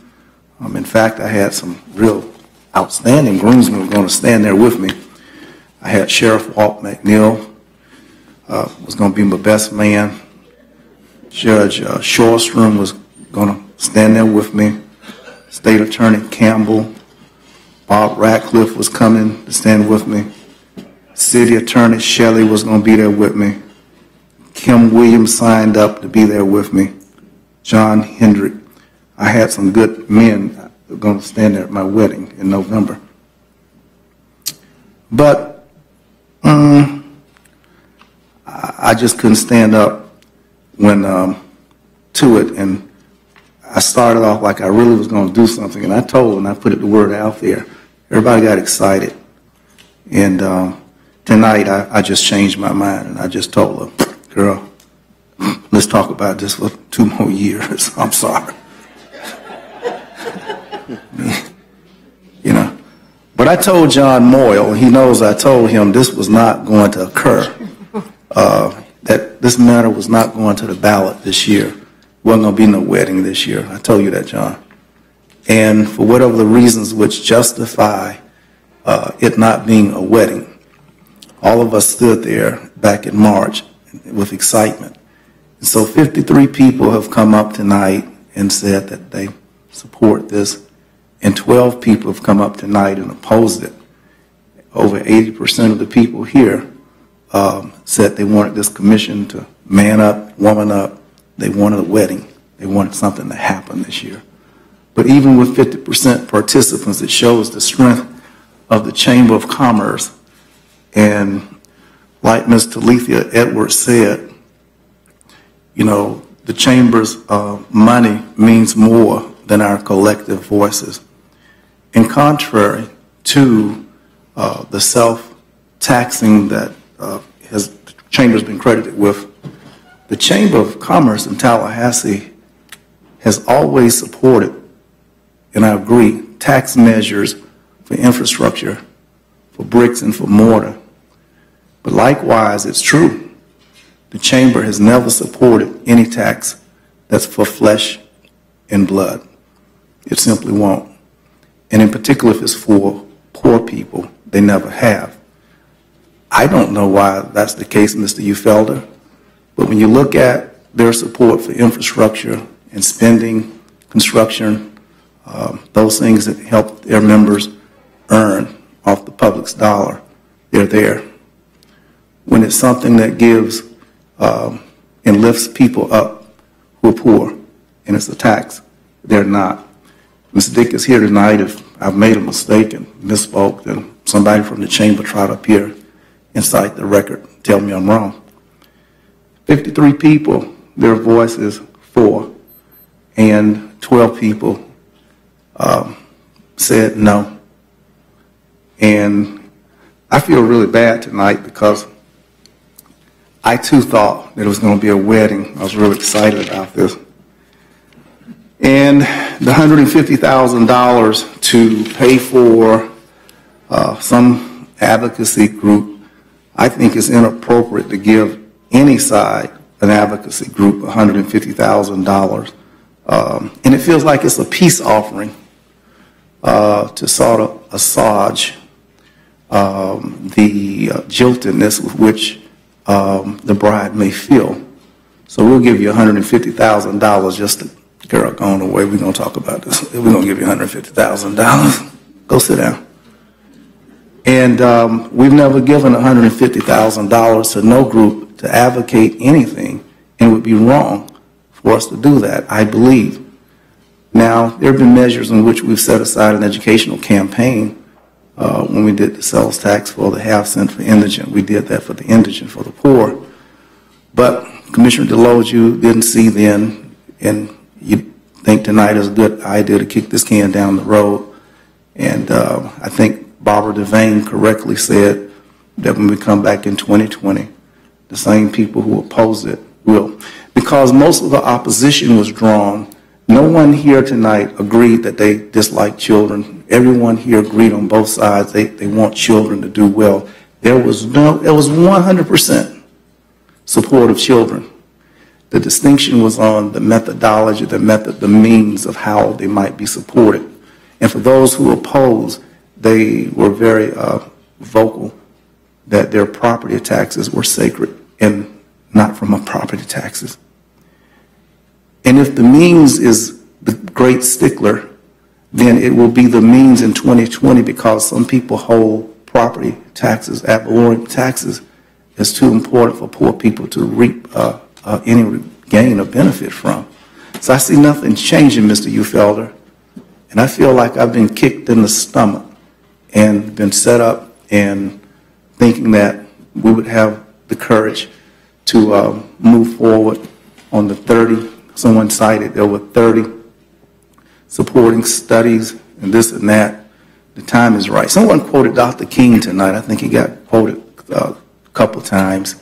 But Dr. King also said that the hottest places in hell were reserved for those persons who remain neutral on the great moral crisis of a particular era, to remain neutral when time, when morality, when spirituality, when all things good and right and the needs of those who are ignored, and we just leisurely can push us back 2 years.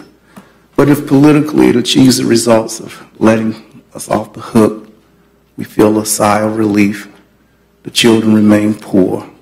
The conditions won't change. The crime will remain number one. The illiteracy will increase. The poverty is going to stagnate. And the conditions will not be transformed. And I'm very sorry that my groomsmen tonight, a sheriff, a chief justice, and a state attorney, city attorney, and those who see the back end, those who deal with and delve with the back end of all of those things mixed in a bowl, and what comes out of poverty, and what comes out of ignorance, and what comes out of hunger, and what comes out of not being cared for, and what comes out of mental health that's not treated, what comes out of these disparities and these malignant forces combined. We've heard from the best that our community has, and they're each elected. But that's not enough to sway us. And so it is tonight that this is certainly not a victory of any sort. It's a moment of convenience. I think the Chamber's voice is magnified beyond proportion of their meaning in this community. But again, our efforts to tax for the sake of helping flesh and blood, we failed the moral test tonight. We have failed a spiritual test tonight. And Mr. Chairman, and if the Lord should say, when I was hungry, did you feed me? And when I was naked and when I was uninformed, did you teach me? When I was mentally not quite clear, did you seek to bring clarity to my mind? When I was just a little child. And as I look at breaking news tonight, and to see that the United States will pull out of the United Nations Human Rights Council for the comments that were made about President Trump's treatment of children on the border of somewhere, I think, in the west side of the country, but that we would actually pull out of the United Nations because of one comment made about one person about how we treat children. And to see the rest of the country standing up right now over what happens to children. We're talking about children from someplace else, Reverend Stanley Sims. These are not even our children, but people concerned that children are being separated. But children in Tallahassee are being separated. They're being separated by our unwillingness to afford them the aid that we have. They're being separated by the disparity that we're willing to allow to continue to languish. Our children are being separated because we've been unwilling to take a vote tonight. And just like the kids who are separated and put in cages, we may not see the physical cage, but hunger encases you, and you just can't do no more than you can do when you're hungry. A school book just don't have that much meaning when you're starving. Law and order and respecting and don't steal and thou shalt not this and thou, it doesn't register when you're starving, y'all. So I'm not happy tonight, ladies and gentlemen, but ours is a democratic process, and sometimes it reaps great results, and sometimes it's marginal. Tonight it's marginal because it keeps the conversation alive and moving. It lets each of us here off the hook to have done something. And I know you feel like you've been left at the altar, and for that, I apologize. But this is the way democracy flows. John Moyle, I told you this wasn't going to happen, and I wish I was a betting man. But true to form, I've seen it come. It's very difficult. And you remember me saying to you in this room that if you ain't going to use a hard ball, a hard bat, don't use a plastic bat when you're playing hard ball. Never use a plastic bat when you're playing hard ball. And to get our community to overcome its deficit of being unable to tax for helping people, human beings, in particular if they're poor, we just ain't got there yet. And we're not much different from what's occurring on the borders of California as we allow the separation of children in this community and them to be encaged with poverty. They're still caged. We just don't see the wires. Thank you, Mr. Chairman. You're a good man. You've done a great meeting. I thank you for letting me sit up here with you and the rest of y'all. Thank you, Commissioner Proctor. Commissioner Dozier. Thank you, Mr. Chair. I appreciate the discussion. Heard from a few of you about whether we should study this in-house or the advisory committee. I remain convinced, of course, that this needs to be more of a public process and an education. And to your point, Commissioner Lindley, it would take some effort to provide the information, but this is what we do. If we can run a sales tax committee before a referendum, we could run this committee before a referendum. But on the other side, because I see a second motion coming that may tee up $150,000 for the Leadership PAC to study this, that's a huge, to use our county attorney's words, grant with no substance to it right now. I don't see another scenario where we would give $150,000 without an agenda item. So I would love to propose, and I'm wondering, a second attempt here to amendment to your motion. We can still keep it clean, Mr. Chair. Can we please take it up after the motion? Well, Mr. Chair, I'm just going to suggest. Go ahead. Do whatever you want. We can take it up after the motion, but simply ask for an agenda item that would look at what the cost will be, how the study would take place to come back in July. We don't want to delay this too much. We need to get started one way or another. But I don't think we could, in good conscience, based on our precedent, agree to giving $150K tonight without a plan, without looking at that. And I wonder if that's simple enough, Commissioner Lindley, to simply ask for an agenda item to come back and look at how we do this. I would accept that, and I could support the motion on the table.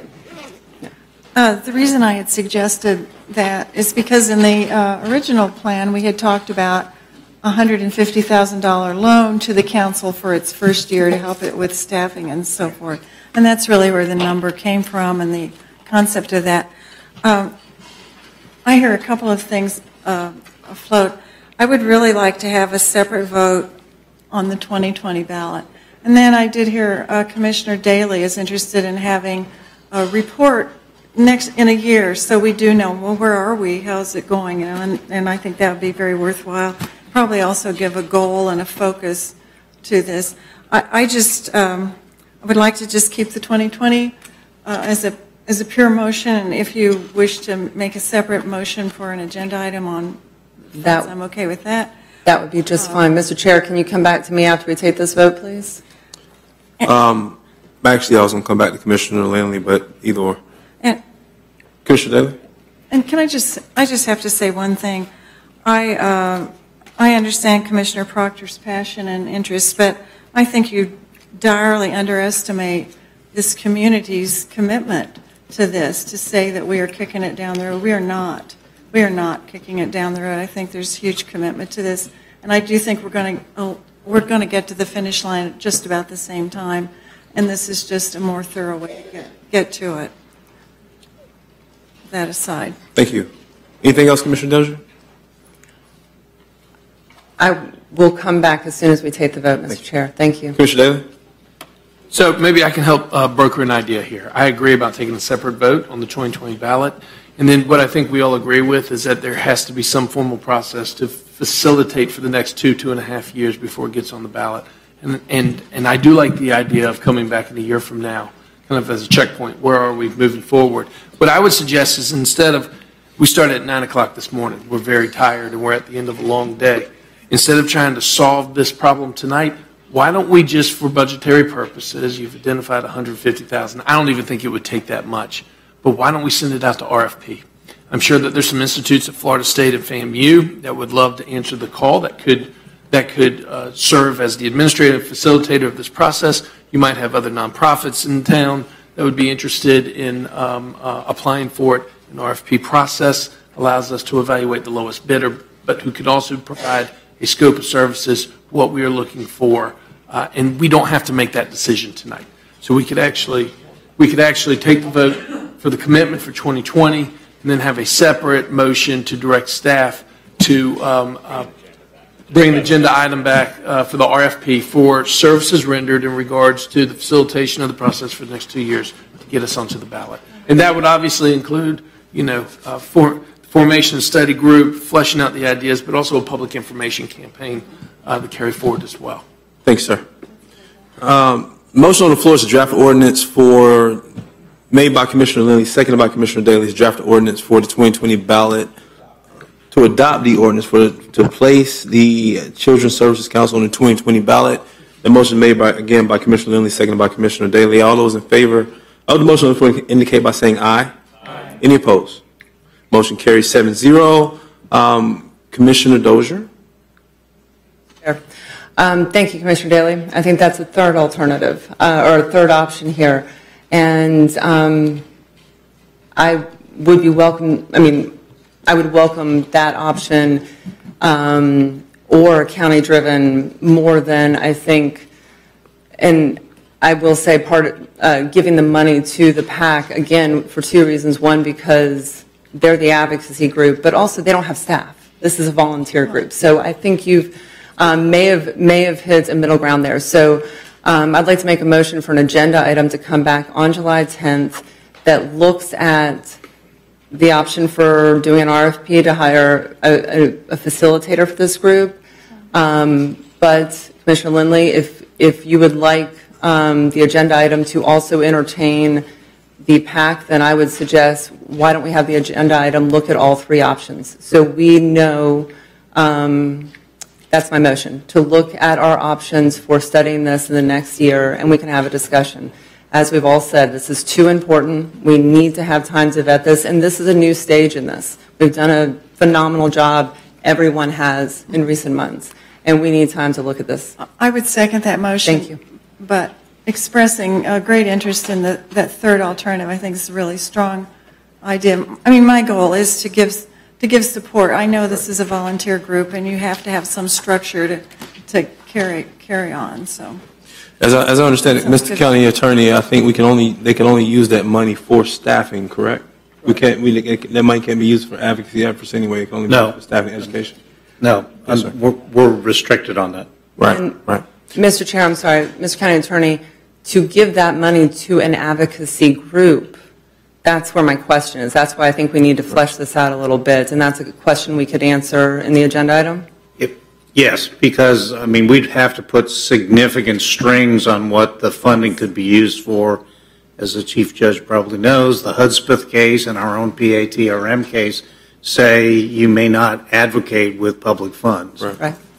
You may educate with public funds, but not advocate. So, given the answers I got from the County Attorney, I think when it comes back, I can almost assure you that I'm in favor of supporting Commissioner Daley's idea for that RFP because that would provide that staffing. So, motion on the floor made by Commissioner Dozier, seconded by Commissioner Lindley, is to look at options for us to support the advocacy group in the way of staffing. That will come back when? July.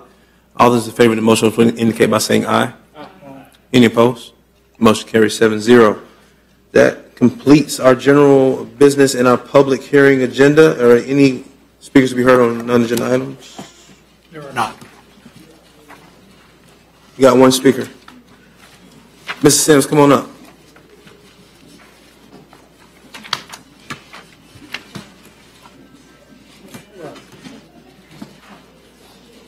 Hello, commissioners, or you want me to go now, or what do they? Yes, sir. Name and address for the record, please. My name Excuse me, is everyone leave? Could you leave quietly, please? We got one more speaker. My name is Stanley Sims. I'm at 1320 Avondale Way. At your last commission meeting, I had spoke with Commissioner Proctor in reference to our reentry program for jobs with ex-felons. This initiative that I have been talking to you all about, as you know, Commissioner Langley, I met you 3 years ago at the Winterfest talking about the issue of finding jobs for ex-felons as people like myself. I've spoken to... Excuse me. Excuse me. Thank you so much. Excuse me. If we can get a little bit of order. Mr. Sims still speaking. Thank you. Could you add another minute or two to his clock? Thank you. Ms. Sims. And I watch you from home talking about my program. And I met with Commissioner Deloach and Commissioner Dozier, and I was just a little kind of surprised. And I might want to try to go down the same road that Commissioner Proctor went down. I remember in attending Lucy Moulton, whenever we went to the library, his mother would remind me of my inside voice. And the way she would remind me of my inside voice was to send me back out of the library to the outside to practice my inside voice on the outside so I'll know to reuse it on the inside. And so what my point here is today is, despite all of the positive work and of all of the people that fill this room, last year, Commissioner, 8 of my friends, Commissioner Proctor, I share with you 4 of those were Lucy Moulton students that I went to school with. 8 of those 23 homicides were my personal friends. And so I can't put into words how that has affected me. Earlier today, the sheriff said that he spent some time in DOC. I have 2 sheriffs, but from a different perspective. And your tax dollars, I was in the reentry program. And I listened to Commissioner Dozier, and she was talking about this leg. Well, here's the leg you do not have. So many of you good people with good intentions think you know what is good for us, but you don't ask us. You don't let us come to the planning and literally honestly tell you, Judge, how I got into this ditch. Because if I ever break down and honestly tell you about my bad decisions, I don't trust you. I know you want me to, but I don't. And so this program that I put together, and my board and my people that love me keeps telling me I need to work on my messaging. And so I'm working on my messaging. Bottom line of this is, here's where the county can play a role, Mayor. We have a lot, I'm speaking it in existence, we have a lot of capital outlay programs in our department. I cannot get a job because my criminal background says I am classified as a violent felon. So as great as Ready for Work is, they can't help me. So what I have to do is I have to detail cars. I have to cut grass. I have to find something to take care of my 2 kids. And so what I was trying to do, and Commissioner Dozier, I thought that she could help me and explain that. Here's what I'm asking for the county. We have a blueprint. We got $80 million going to drop into our community. What we're asking is for legislation from you all to say a certain amount of capital outlay projects should be directed to public safety.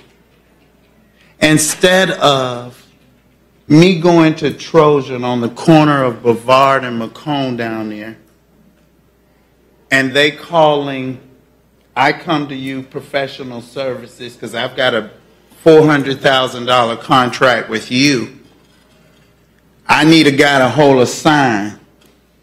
He goes to Trojan and makes $9 an hour and holds that sign. He comes back in, Chief, after he holds that sign at Brevard and right down there. He gets his check and he walks right across the street to the convenience store. And then he walks right out of the convenience store, turn to the right, turn to the left, or go straight and make a bad decision. The late Senator Jim King says, desperate people do desperate things. I'm desperate, but I'm desperately washing cars.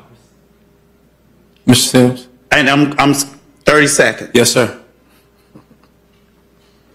Now, I heard your suggestions of what you said before. We've came to the Public Safety Council. And Commissioner Nix, we ought not to bid for that $87,000 that you had into there because of my conversation with Ms. Wanda. She's very convincing. We were still looking at ways of how this particular partnership could probably work. So we didn't look for that. So what I'm asking for from this commission is that you would explore the avenue of looking into those those capital outlay products where we can put some language in there. There's one leg to the Ready for Work project that is missing. That's entrepreneurship. And so I'm just asking, you all had a lot of questions when you were discussing my thing. That is what I'm really asking from you all, because you do have a sheriff's department that uses inmates to do a lot of these things, but there are other avenues. And so I'm very happy you put some more money back into the Public Safety Council. And if you look back at that form, Ms. Dozier. Mr. Sims? Yeah, I'm sorry. You've been very nice to me. You can finish that sentence, though. Okay. If you look back in that form, I'm just trying to create a mechanism, a clearinghouse, where a guy's going to get out of jail if he's got a particular skill set, but he doesn't have a tie and a shirt, and he's going to college, and you got to kind of work, you got to meet them where they are, and that's what this program does. And I'm asking this board to allow me to work with staff, to give staff a clear direction of what type of partnership I'm expecting or looking for the county, and then they can come back and do that. Thank you, Mr. Sims. I appreciate you. I have no commissioners in queue to speak. Any commissioners want to speak? Commissioner Dozier, I guess you want to speak. I'm sorry, I'll wrap this up quick, just since Mr. Sims, you referenced our meeting a lot, and if you watched the last meeting, fairness to me, you've heard a lot today about process, and I told you in the meeting, I appreciate your passions and your ideas, but we needed to see details. Just like I just said about the committee, we can't just fund something without details. It wouldn't be fair to the other organizations that work on that. So I welcome a written document or applying for the process or something else, but we don't simply fund programs outside of having that process, because that's our responsibility. So I appreciate you coming tonight. It has been a long meeting, Mr. Chair, so we can go to comment time. I just wanted to... I just have one quick question. Mr. Sims, you have about 10 minutes, man. Right, I know, I just wanted to just respond. I'm not asking for funding. I get it. Okay. Okay. But wouldn't a program like that be funded through CHSP? It could be. If it was a 501c3, right? But there's restriction. Yeah, there's other ways, but we have programs. Yeah. So okay. All right. Thank you, Mr. Sims. I appreciate you. We'll move now to commissioner discussion time. I'll start with Commissioner Dozier. Thank you, Mr. Chair. Long day. A lot of issues. Appreciate the discussion. And I do have a few things that have stacked up for comment time. I'll try to get through them pretty quick. The first one, and I recognize I may not be the only one who had this on my list tonight, but I would like to request a proclamation for the national champions, FSU softball. Okay, this can be a collective proclamation request. How about that? From all of us. FSU softball, first national championship. They did an exceptional job. They are a model for our whole community and the nation. So my motion would be to do a proclamation. Since Herb said I can do what I want to, I'm going to steal your motion and pass the gavel. I'm just kidding. I'll second that motion. Very good motion. Congratulations to those Seminoles, another national champion in our midst. All those in favor of the motion on the floor indicate by saying aye. Any opposed? Motion carries 6-0. Commissioner Deloge out of chambers. Commissioner Dozier. Wonderful. Thank you.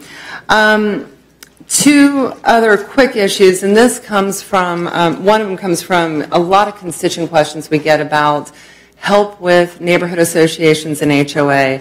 And Gary, my wonderful aide, and I mean, we toss these questions over to the county attorney, county administrator, the city when we can, but I am wondering if we can look at a site, a web page on our site or something like that with information for HOAs and neighborhood associations, particularly in the unincorporated area.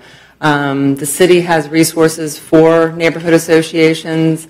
We don't, and I'm not suggesting a more robust program at this point. I think we could just consolidate some of the information so we have a quick resource for constituents to look at.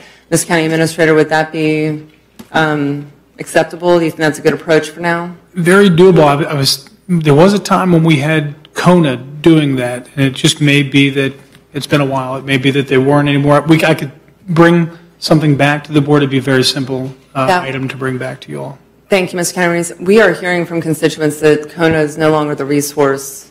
That's why they're calling us. So if we could get an agenda item looking at what we could do, that would be great. So that's my motion. Is there objection to that? Seeing none, so it is approved. I'll be the second. Thank you. The next one is that a year and a few months ago, we made some big shifts with growth management. And I meet about every other month with the builders, and I have to celebrate our staff. I think I saw David walk in a few minutes ago. Barry attends most of those meetings, as do people from the city.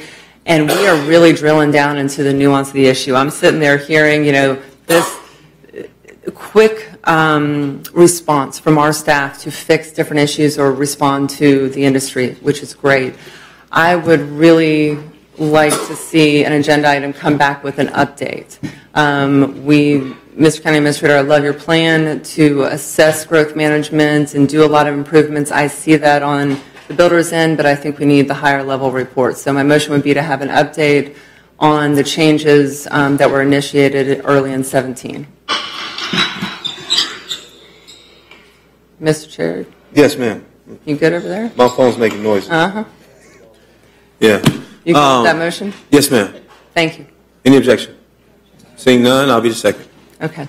And the very last thing, and Mr. County Administrator, if this is something the staff has already vetted, that would be great, but it was suggested to me that we look at the NEA Big Read Grant. We are doing so many different summer reading programs. This is National Endowment for the Arts. It's a Big Read program.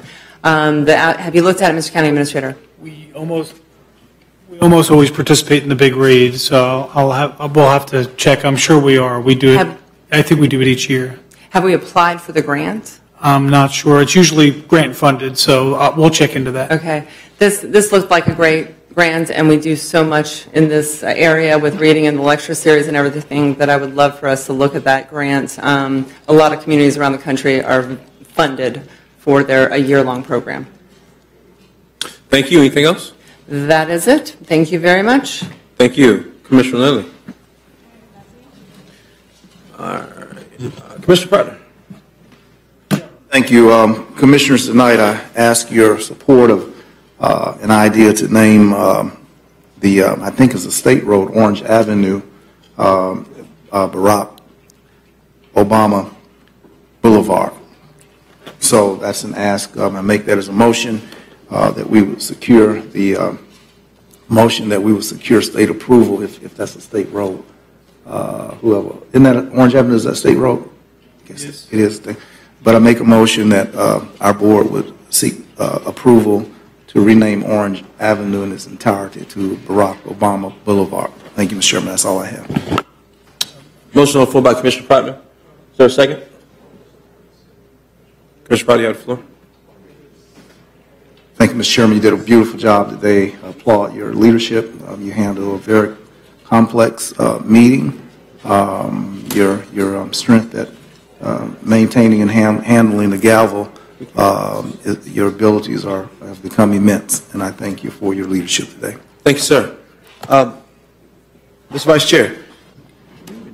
Yeah, thank you, Kristen, for stealing my proclamation. Thank you for making that proclamation, and thank you, Commissioner Proctor, for caring about poor children in poor neighborhoods, because our zip codes are... No. I am a poor child, and I'm from a poor neighborhood. Our zip codes are closely linked, and I appreciate your passion. Thank you, sir. Commissioner Daly. Oh, is it me? It's been a wonderful meeting, and it's been a long day. Thank you, Commissioner Daly. I have absolutely nothing. I may be tongue-tied if I even tried. Mr. Attorney? Before your gavel closed, we have a substantive item from my office. You got a memo from me back on June 5th involving a litigation matter involving a homeowners association where we're trying to condemn a drainage easement. We received an adverse ruling which we believe to not be correct. We would like your permission to appeal that, and the appeal would be in the form of a writ of certiorari to the First District Court of Appeal. But I don't do appeals unless you tell me I can. So you need a formal motion right now? Yes. So move. Motion been made by Commissioner Proctor. Is there any objection? Motion carries 6-0. The Vice Chair was the second on it. That's all I had. Mr. Administrator? Will you delay in the next meeting? Sir?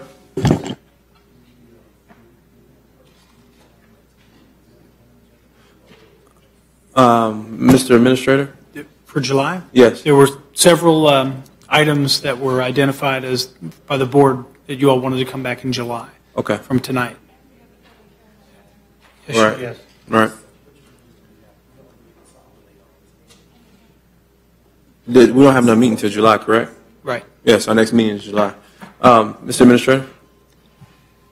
Not a chance, sir. Just thank you. Thank you. Thank you. Great job tonight. We got through a tough night and a long day. We've been here for 12 hours. Motion to adjourn? We adjourn.